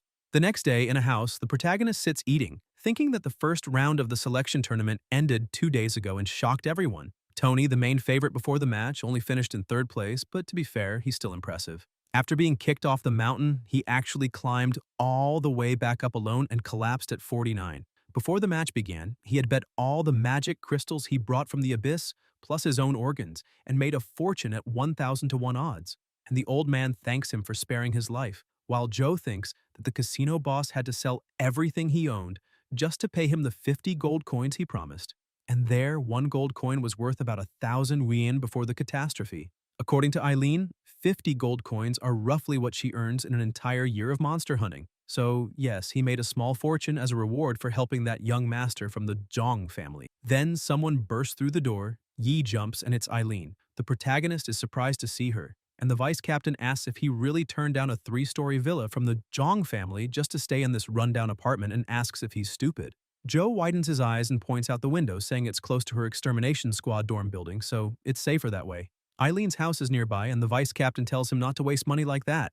In the apocalypse, every coin should be spent on getting stronger. There's an auction tonight, and she's taking him. He needs to broaden his horizons. The protagonist takes the invitation and asks about the auction. Later that night, the two are walking. Joe looks around and jumps at the sight of a rat, asking if this creepy place is really where the auction's being held and if this is for real. Eileen replies that the items sold there aren't allowed on the public market but are in high demand. It's what they call the black market. Yi asks if that isn't illegal and if she's participating. They stop in front of a door and the vice captain knocks. The door opens, they enter, and Eileen tells him to stay close.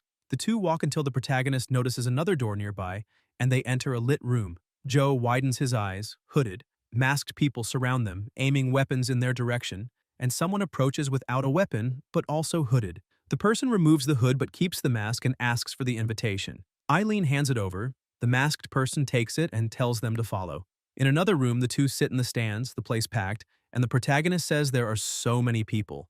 Joe leans back in his seat and asks if this place is even legal, and the vice captain replies that with the Bai family's backing, legal or not, it's considered legal now. Besides, ordinary people don't even qualify to enter, so the impact is minimal. On the second floor sat Olaf's private group, the Olaf family's 4th branch, alongside Broker Hart.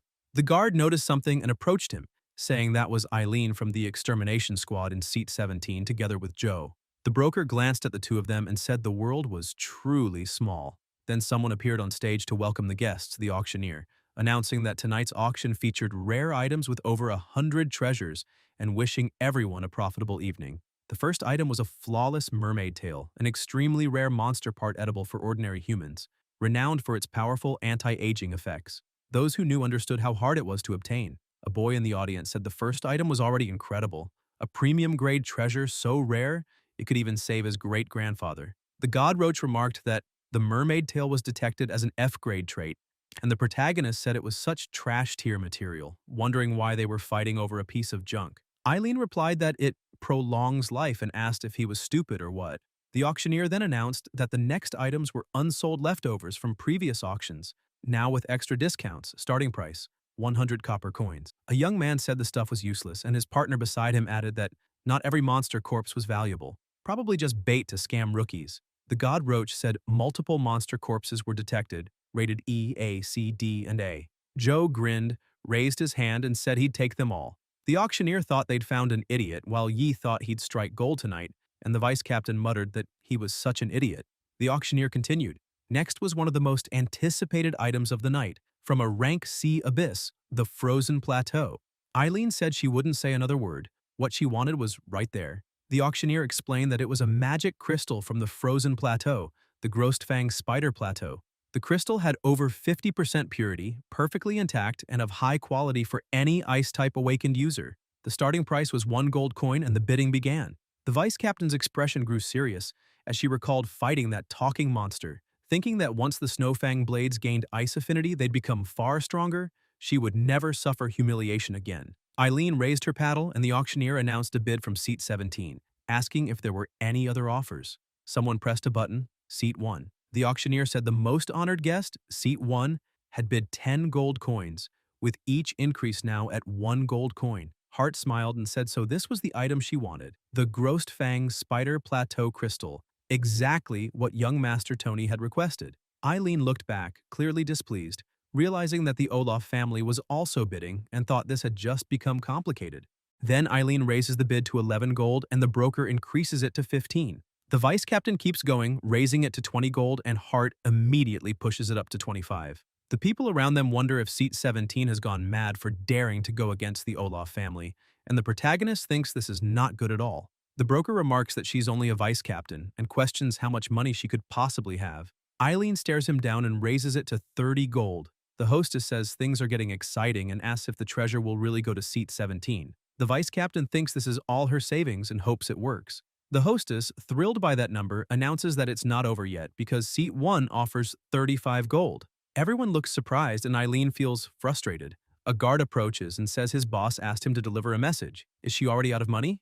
If she can't pay to play, she shouldn't even show up. This isn't a place for the poor. Meanwhile, the broker up above laughs and wonders what their faces must look like now. The hostess calls for the final bid, and the protagonist grabs the sign from his partner's hand, stands up, and offers 50 gold. Everyone is shocked, and Eileen is astonished. Hart says this is interesting because in all his years as an agent for the Olaf family, he's never seen anyone challenge and surpass them to the very end. The hostess then announces that Seat 1 retaliates, jumping straight to 55 gold. They keep competing, and the current bid reaches 80 gold. Joe smiles and bids 90 gold. Eileen says they can't go any further, but Yi thinks they have 80 gold and remembers Jong saying that village alone is worth at least 20, so they can keep going. He tells her not to panic, they'll secure the item first, and if needed, he'll talk to Jong. Jay steps in and says he's right, that a few gold coins are nothing, and tells them not to worry because he'll cover what's missing. The guard informs his boss that they can't keep bidding as they've already exceeded the family's budget, and besides, Jong is backing them now. The protagonist flips them off and mocks them. Hart grows furious. Later, elsewhere, the vice captain thanks them for everything that night and says she'll repay what she owes little by little. Joe replies that she shouldn't be so formal because every coin should be invested in becoming stronger, and that he's only following her own advice to the end. Suddenly, they feel pressure in the area, and Je, startled, asks what's happening. The vice captain pulls out her device, which issues an emergency alert. All members of the extermination squad must respond to Response Plan A, Disaster A. Around the city, loud sounds blare and a monster bursts out from the ground, roaring deafeningly and radiating powerful energy. After Eileen receives the emergency message, another one arrives ordering her to gather the patrol teams and escort civilians to the nearest shelters. The vice captain tries to give orders to the two, but the protagonist cuts her off, telling her not to say another word, because in times like this, every combat unit counts, and right now, they're all hers. Ji says to count on him and the three of them start running. Elsewhere, fire is already spreading. A drone flies overhead, announcing for all civilians to proceed immediately to the nearest shelter. People start running in panic towards safety until they hear a roar. When they look up, they see flying monsters. One dives at high speed, hitting the ground and killing someone instantly. Those nearby grow even more desperate and run with all their strength. In the chaos, a child calls out for her mother. Then someone appears. It's her mother, who finally finds her. As everyone flees, debris starts to fall, causing massive impacts. More monsters of different species close in. One of them leaps forward and kills a young man in a single strike, while others keep slaughtering the people around. The woman, holding her daughter in her arms, keeps running until a monster appears in front of her and charges to attack. Her only reaction is to close her eyes, but the protagonist suddenly appears, slashing the creature apart and saving them. The woman looks toward him in shock, realizing she's been saved. Joe unleashes his flames and hurls them at the monsters, protecting the woman and her daughter. She thanks him, relieved. Soon after, Yi hears a voice in the crowd. It's Eileen rescuing two people.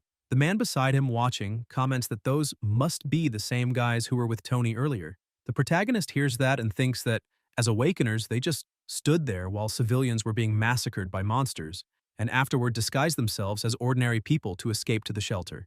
The vice captain tells the two that they're being reassigned to the reserve force, effective immediately to help defend the city.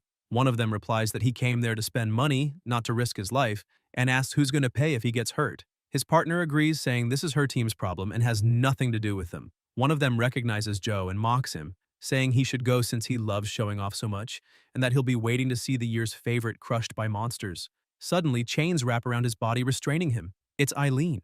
The guy demands to know what she's doing, and the vice captain coldly replies that maybe he didn't hear her clearly. This is a conscription, not a negotiation. She orders them taken away and treated as deserters.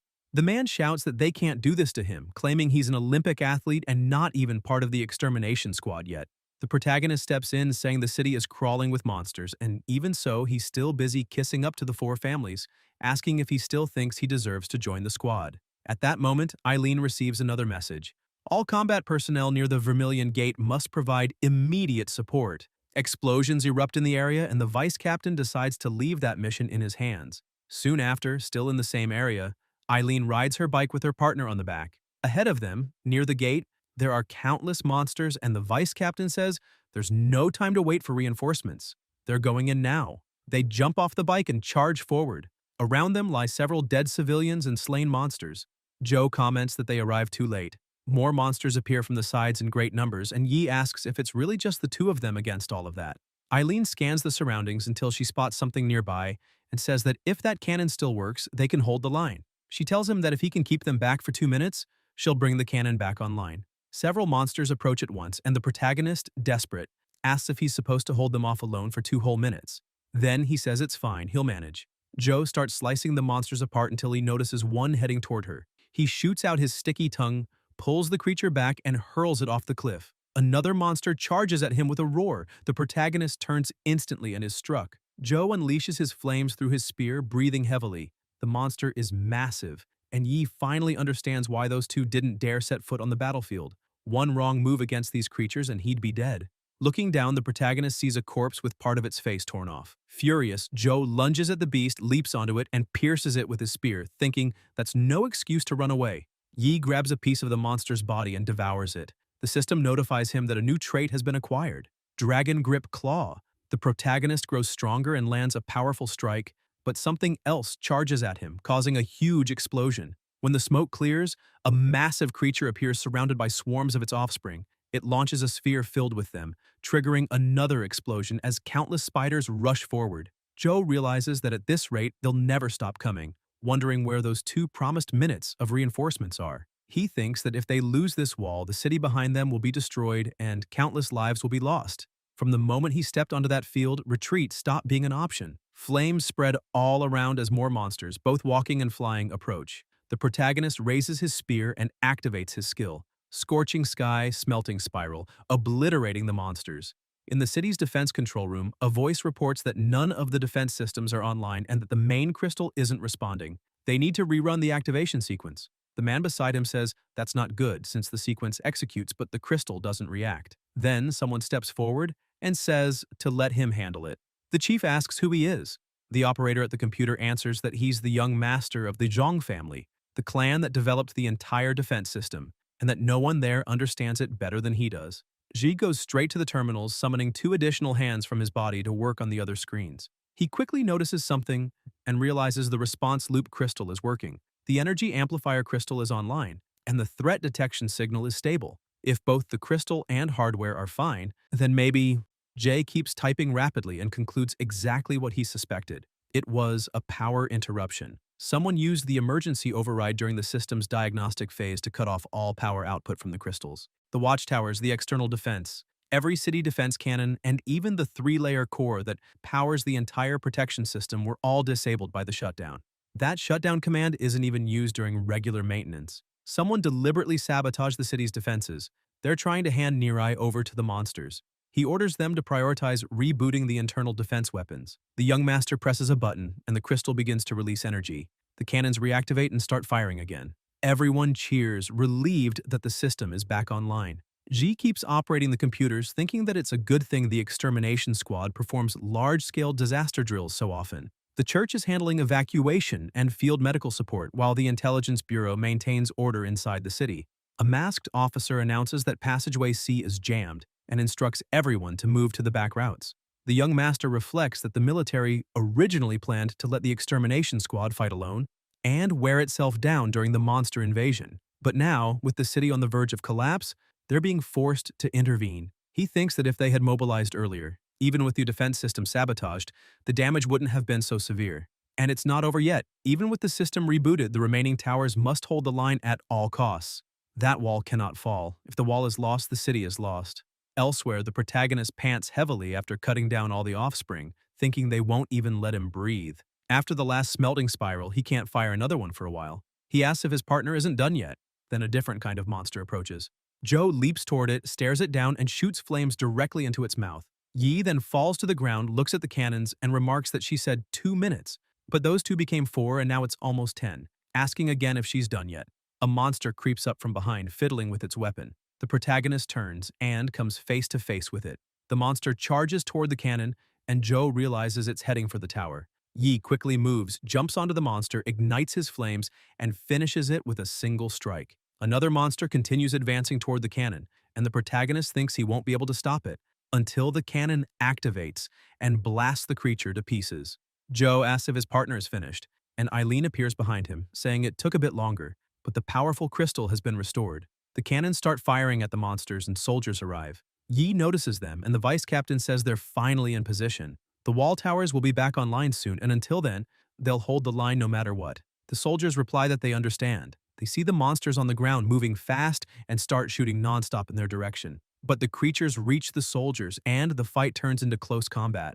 One soldier is knocked down, and another shouts for him to get up, but a monster lunges at him too, throwing him to the ground. The remaining soldiers keep firing, and one's eyes fill with tears as despair spreads. But he keeps shooting, screaming for every monster to be wiped out.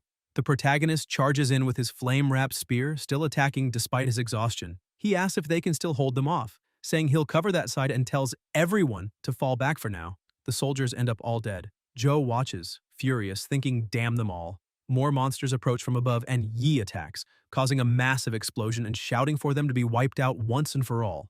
A loud sound echoes and a door opens. Something begins to emerge. It's a massive rotary cannon. Someone calls for the vice captain. It's the man from the defense room, saying the guardian cannon is fully charged. The monsters keep advancing and Eileen orders them to open fire.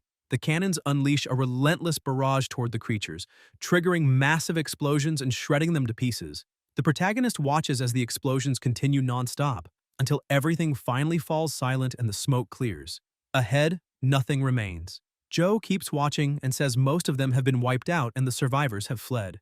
Eileen explains that the cannon can annihilate entire groups, but it needs time to recharge before each shot. Normally, when an abyssal breach of Class A occurs, energy spikes are detected weeks in advance, giving them time to prepare near possible entry points. But this time, Yi listens carefully as she continues, this time there was no warning at all. The protagonist looks at her, rests a hand on her shoulder, and tells her it's not her fault. Eileen, crying, replies that she knows, but it's just hard to accept. Suddenly, an attack approaches.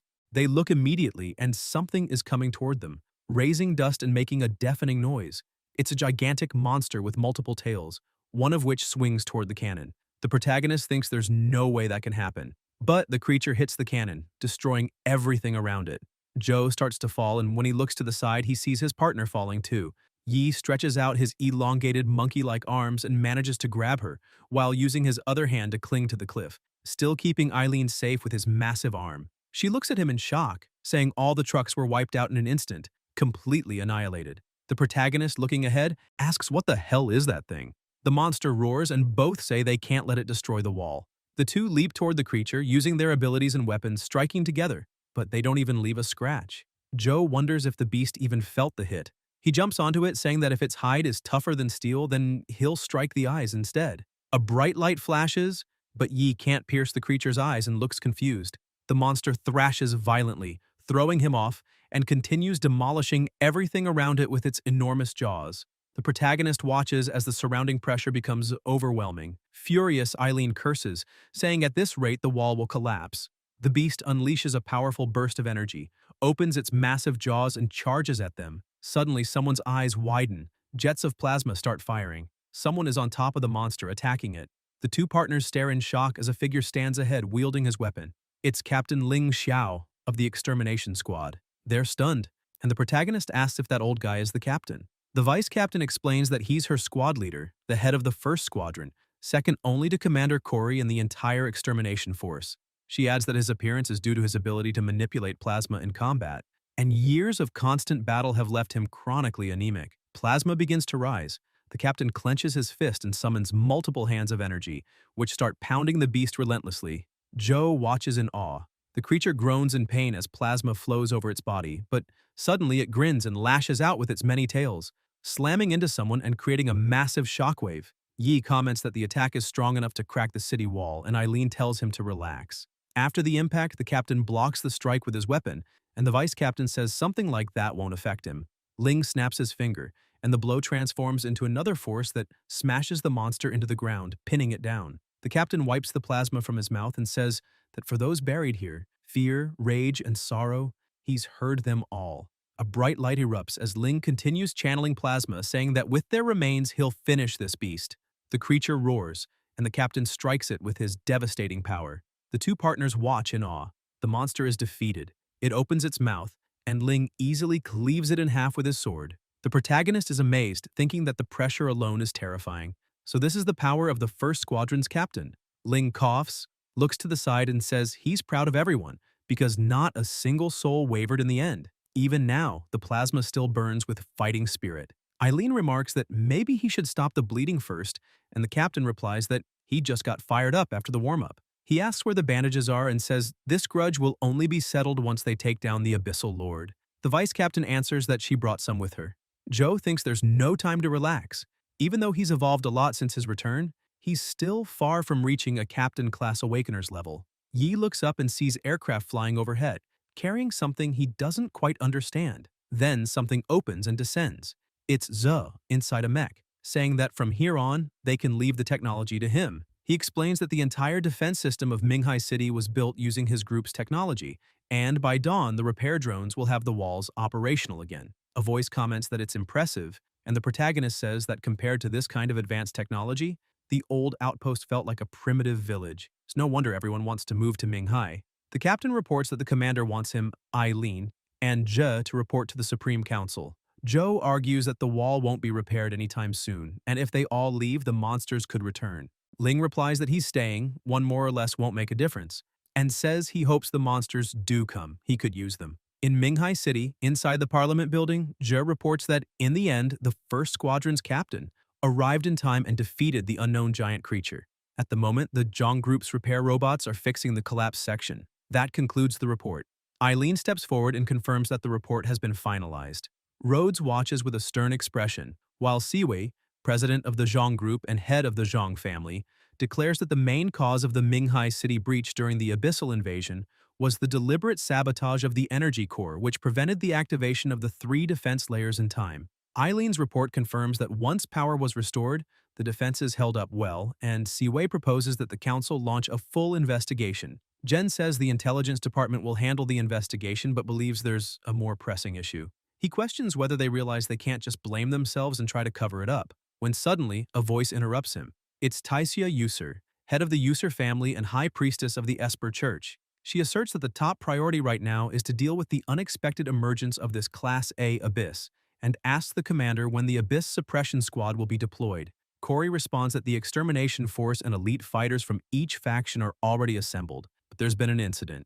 A message arrived just before the meeting. They watch a video showing an extreme-class monster and someone crying for help. It's Research Facility 12. It's under attack by monsters. The protagonist asks about that facility, and Eileen explains that it's the Zhong Group's most secret one. Je's sister is its director, and not even he has clearance to know what's being researched there. Je thinks of his sister, and Joe questions why something that important isn't even located inside the city. The vice captain answers that it was supposed to be, but the council rejected the plan. Citing security risks related to advanced technology, they were forced to relocate it outside the walls. Yi remarks that this sounds like a deliberate setup, and Jay asks if they've been evacuated and whether his sister is safe. Virion says no distress signal was received, and nearly everyone inside is still trapped. Therefore, he proposes delaying the Abyss Suppression Squad's deployment and sending a rescue mission to Facility 12 under the captain's command first. Taisia firmly objects. The church senses the energy within the Abyss growing stronger, and if they don't eliminate the Lord soon, things will spiral out of control. Corey says to let Captain Pharaoh of the 2nd Squadron handle the rescue. The suppression squad must proceed as planned. Ting protests, saying that won't work. The current squad doesn't meet the minimum requirement of 10 Level 1 Awakeners needed to enter a Class A Abyss. Even with him leading personally, every single Level 1 in the squad is essential for defeating the Abyssal Lord in the first assault. Siwei demands to know if that's how it's going to be, reminding them that they were the ones who forced Facility 12 out of the city back then, and now they'll just turn their backs and let everyone there die? Rhodes insists that the highest priority now is to eliminate the Abyssal Lord. The longer they wait, the greater the danger to Minghai City. The decision is made. The suppression squad will proceed as planned. He thinks to himself that Joe is a fool. He refused to merge with the Olaf family before and now expects their support. Corey silently reflects that this noble speech is just a cover. Rhodes only wants to use this chance to crush the Jong family. Even now, they're still scheming against each other. The protagonist says that now he gets it. None of them ever planned to help. Everyone falls silent and Joe declares that he'll go alone. Elsewhere, an aircraft flies toward a massive pit radiating overwhelming, terrifying energy.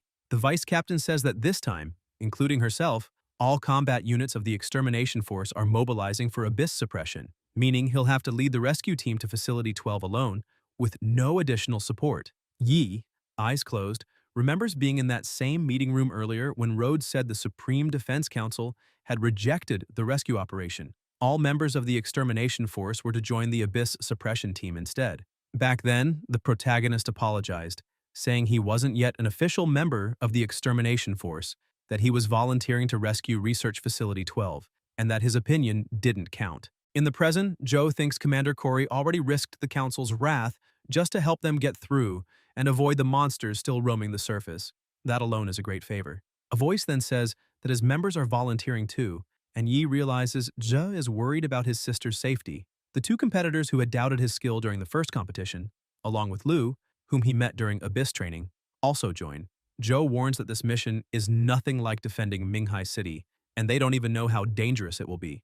The warrior replies that they're with him all the way. Lu adds that Joe saved his life, and he still owes him a debt of gratitude. A voice announces they're approaching the drop zone and orders the rescue team to prepare for deployment. The protagonist thanks everyone for trusting him, says there's not much more to add, and orders the team to move out. The aircraft begins its descent. A hatch opens and a vehicle rolls out.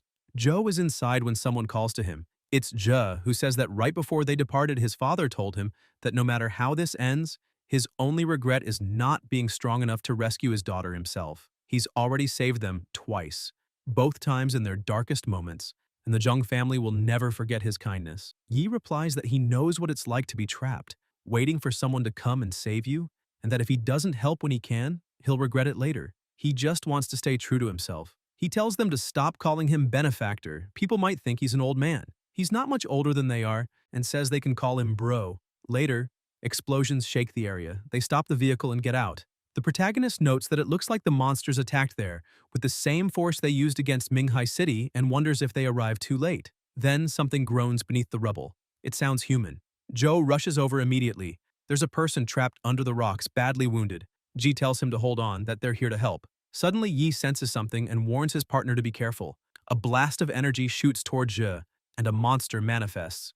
Ji realizes it was lying in wait for them to approach so it could strike. He gets trapped along with the injured man, who begs them to kill him. Zhou asks if he was being used as bait. Someone moves quickly. It's the protagonist slashing at the monster, but it regenerates and grabs Zhe. Zhou analyzes it, and the system identifies the creature as a juvenile fluid Goliath. The fluid Goliath's body is entirely composed of liquid. Cutting it doesn't cause real damage. Yi says physical attacks won't work. It has to be destroyed by hitting its crystal core near the shoulder. Ji says he can't see the weak point. The young master clenches his fist, gathers mana, and says he'll just freeze it completely. Ice bursts forth, and the crystal core is sliced in half. Afterwards, still at the same site, Zhe manages to save himself and kill the monster, also freeing the survivor who is badly injured. The man says he saw him at last week's meeting, and now, out of nowhere, they meet again. The protagonist says that back when he lived at the outpost, food hunting teams never returned fully intact. That's what the apocalypse looks like. Lu calls to him, saying there are no other signs of survivors nearby.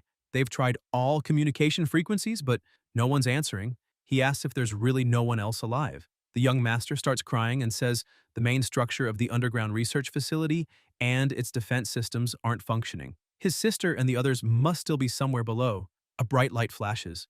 They look up, startled, to see more monsters approaching. Ji rushes toward one, freezes its core, and punches it apart. The other warriors watch. More monsters appear. Lu raises his staff and releases his magic. One of the monsters charges at them. Then something moves around the three fighters, pulling them away. It's the protagonist, yanking them clear of the attack. There are too many monsters. Ji falls to his knees, crying for his sister and asking if she can hear him. Then the young master suddenly perks up, grabs his phone excitedly, and in a room somewhere, a screen lights up. His sister speaks through it, telling him to listen carefully. They have to distract the monsters first. It's Jong Yi. The monsters surround the adventurers. The protagonist senses something coming. Ji runs to them, shouting for everyone to follow him as his sister guides him on where to go. They all keep running behind him until they spot a massive stone gate. The young master races toward it. They slip inside quickly and seal the door. The monsters try to break in but can't. Inside the chamber, they breathe a sigh of relief. Then they see a giant screen displaying Jong Yi's face. Ja, overjoyed, exclaims that she's alive, thank God. He thought it was too late. Jong Yi says they made it. She created a crystal capable of continuous growth. The protagonist apologizes and interrupts for a moment, asking if someone can explain exactly what's happening here. Jong Yi apologizes, saying that seeing her brother made her lose composure. She explains that after the invasion began, they didn't have time to evacuate. The facility was surrounded by monsters. When they emerged from the abyss, they came straight there and have been trying non-stop to break into the lower levels. She believes all of these creatures are minions summoned by him. Lu asks if they were experimenting on live monsters there. Jong Yi explains that currently, awakeners can only grow stronger by acquiring crystals from higher-level monsters, but once their own power surpasses that of the crystal's original monster, they can no longer draw out its full strength. Fluid Goliaths devour each other, evolving from weak to strong, and they use that trait to create a crystal that grows together with its bearer's power. Ja asks if she really succeeded, and Jong Yi confirms, saying that from now on, everyone can carry a crystal that allows them to unlock their full potential. However, there's one drawback. Unlike using a high-level monster crystal, this method doesn't grant an instant power boost. The protagonist tells her to wait. He admits he should be congratulating her, but the reality is that they can't fight their way through the main entrance to get the rest of the people out, and asks if there's any other way. Jong Yi tells them to forget about her. She presses a button and says that place is lost. She'll guide them to the internal database, and they need to extract the research data. Jer demands to know what she means and asks if she wants him to just stand by and watch her die. Jong Yi answers that the growing crystal technology is more important than any of them. A voice says he refuses. It's Yi, declaring that unless she has a better plan, he'll storm the place himself if that's what it takes. Jong Yi, moved, says there is one option. Each underground level has a rail transport system for moving supplies. The tunnels are sealed, so they're still intact for now and can be used for evacuation. But the central control room was destroyed, the tracks have no power, and he'll need to restore the surface power station first. They'll also have to open the main gate leading toward Minghai City, but opening it will make a huge noise and attract every nearby monster. Whoever opens it won't make it back. Jong Yi warns it's too dangerous. The protagonist says they'll stick together, head for the transport tracks now. Let Zhang restore the power and he'll handle the gate, it's all set. At the power station, the warriors ask what the hell those things are. Ji tells the two to follow his instructions. When they see a light turn on, press the button next to it. The young master manipulates several controls, puts on a headset, and orders them to connect it to the system. Power will be restored in 600 seconds, and asks what their status is. On the other end, the protagonist and Lu are running toward the gate. Joe, also wearing a headset, reports that they've reached it.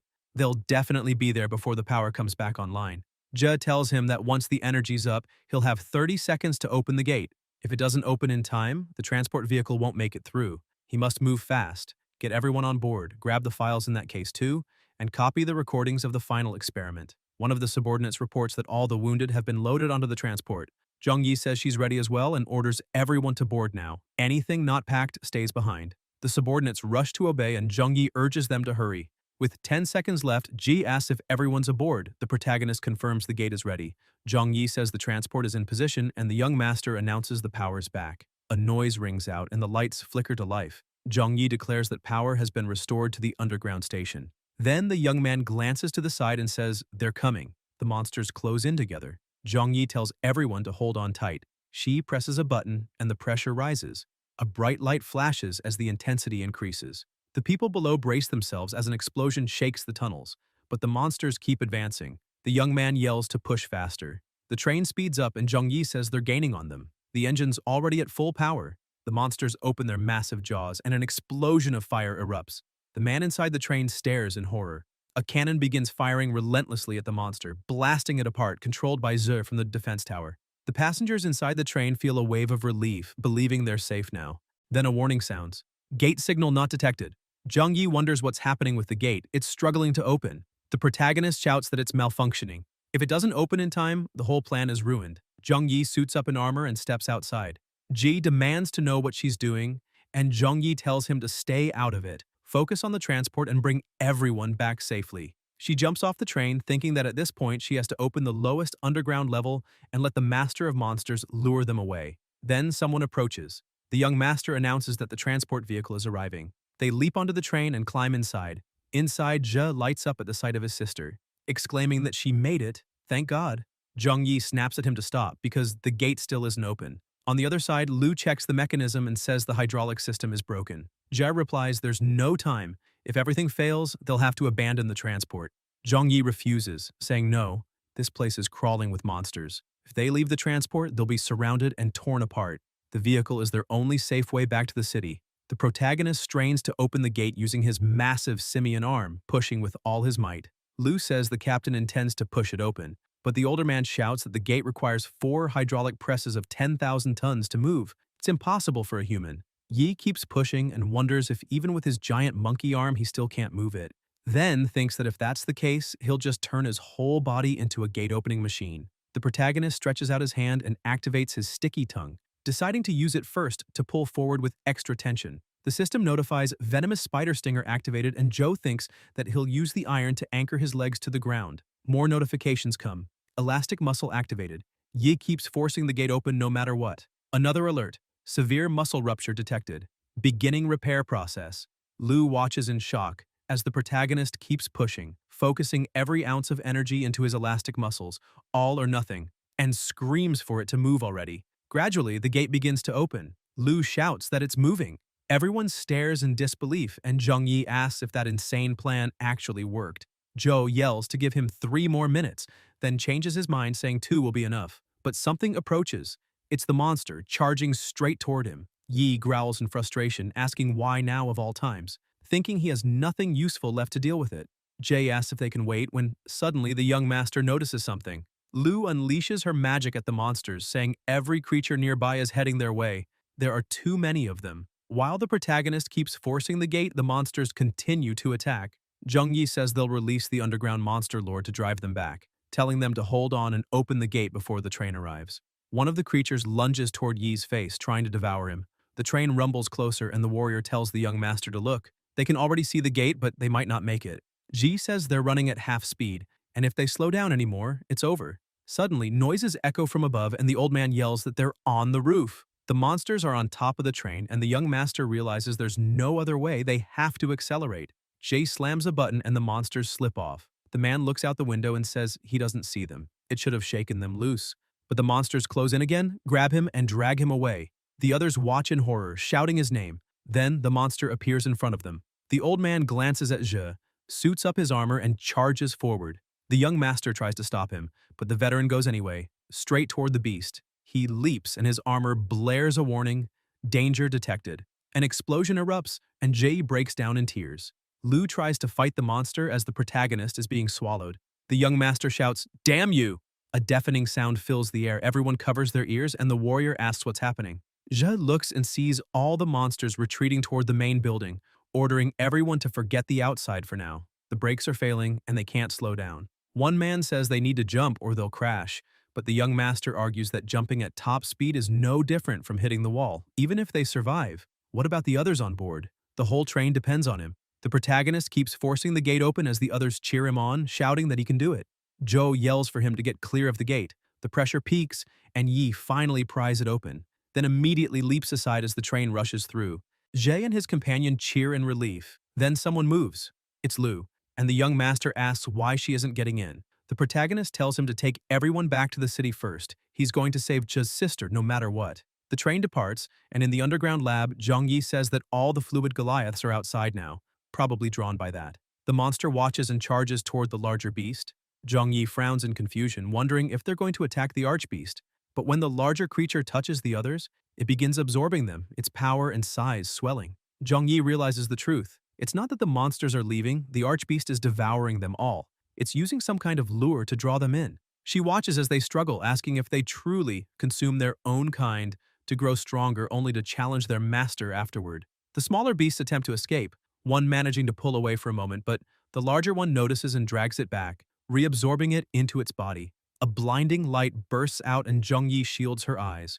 The glow intensifies and she can't comprehend what's happening until they merge into one. Shocked, she watches as the fused monster takes on a humanoid form. She murmurs that this must be a new evolution, an undocumented stage of the fluid Goliath, and hopes someone recovers this recording someday. She presses a button, activating cannons that rise from the floor and release a thick mist, thinking she must find a way to handle it. Cracks form along the monster's legs. It looks down, confused, just as a piece of its foot shatters. Yet it regenerates instantly, leaving Jong Yi stunned. It's completely unharmed. Then an ice shard strikes it, and the monster sneers, saying that it understands now humans use energy. It crushes the frozen shard effortlessly, and Jong Yi, even more alarmed, wonders if even the freezing ray has no effect. She keeps firing, but the creature regenerates again and again, leading her to realize it's absorbing the attacks. It's evolving constantly. The new stage of the Goliath can adapt to enemy strikes, developing resistance on the fly. The monster glares at her, stretching its massive arm toward her, seizing her in its grip. It growls that she's the one who locked it away. In its current form, it wonders aloud what will happen if it devours a human, and vows to savor every bite. Energy surges around her, and Jong Yi squeezes her eyes shut until something slams into the monster. It looks aside and sees the protagonist, who has just snatched her up in his arms, pulling her away with a grin. Jong Yi demands to know if he's stupid, shouting that if she had just died, he might have survived. Now they'll both be killed. Joe answers that he hates those self-sacrifice plans meant to save the world, and that he became stronger precisely so he'd never have to see that happen again. Jong Yi fires back, calling him a ridiculous fool. The monster snarls that it's had enough, and they both turn toward it. Yi asks if that thing is the monster leader, why it's so small, and what happened to all the others. Jong Yi replies that it devoured them. The creature growls that she truly was the one in charge, the one who imprisoned it there, torturing it day and night. Even when it begged, they laughed, treating its pain as entertainment. Now it's her turn to feel that suffering. The protagonist frowns, remarking that perhaps the research methods had gone too far. Jong Yi answers that it possesses a magic core capable of infinite evolution. Joe smirks, saying that's fine. Monsters have already turned the world into a wasteland, so what's wrong with asking them to contribute to human science? The creature roars that humans truly deserve extinction. It thrusts its arm forward, striking Yi and slamming him into the wall. Then it grabs him, extends its limb, and hurls him into the air.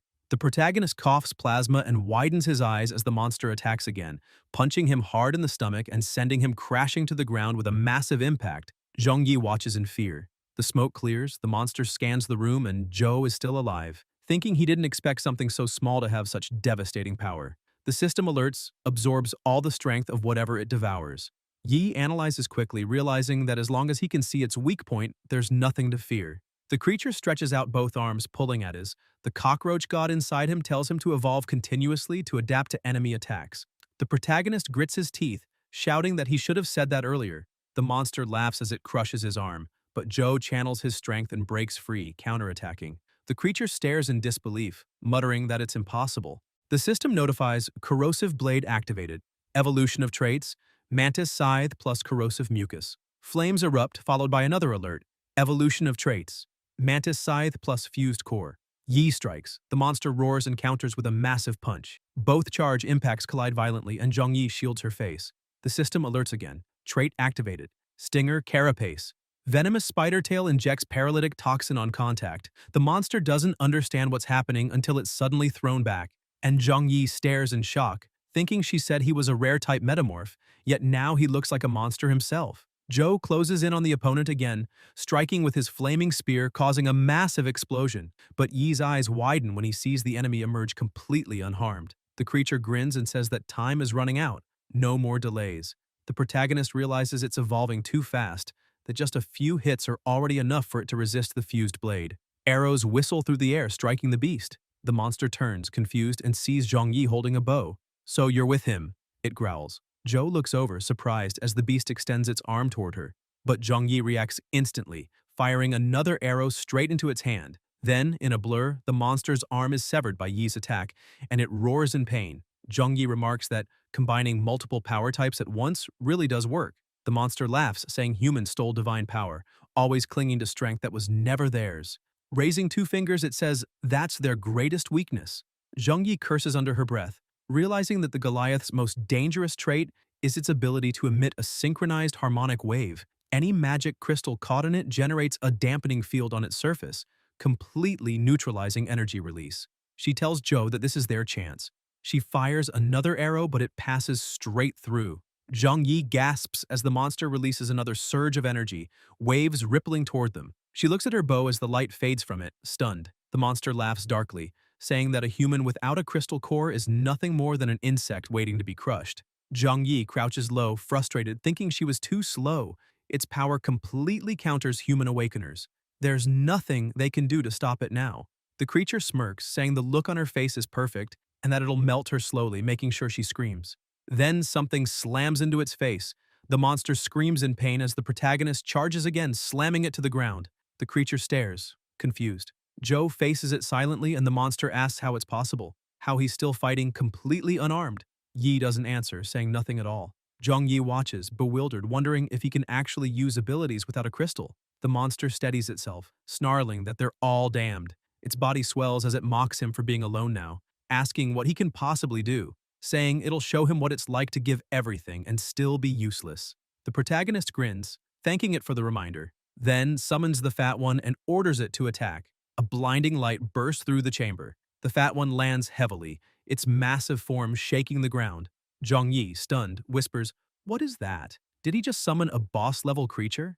The Guardian kneels before its master. The monster stares in disbelief, demanding to know why it's there. Yi realizes that the horned warlord from the Hidden Realm truly had a name, and wonders if there's a connection between them. The Guardian releases a surge of power and strikes, its pressure distorting the air. The beast snarls that they've betrayed it, that he's nothing but a dog to humans now. The two face each other and the Fat One releases another burst of power. The beast conjures a weapon and charges.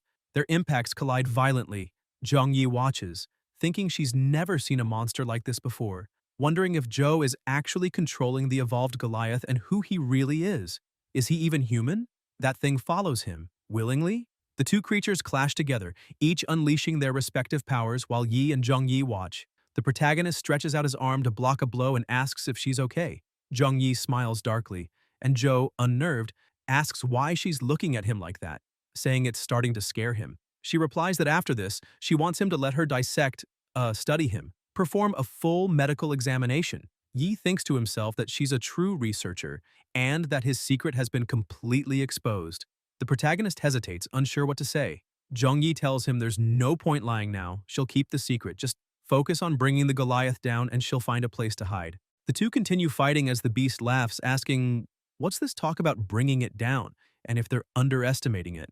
Even if both attack together, it says, as long as it switches resistances fast enough, none of their attacks will land. The Fat One growls that this guy just won't break. Something's off. Joe smirks and asks who said he only had one trait. The pressure around them grows immense. Yi releases tentacles of different attributes, thinking to himself that the venom trait of the hunting spider. Guys, if you enjoyed the video, leave a like, comment, and subscribe to the channel so you don't miss new content. Thank you.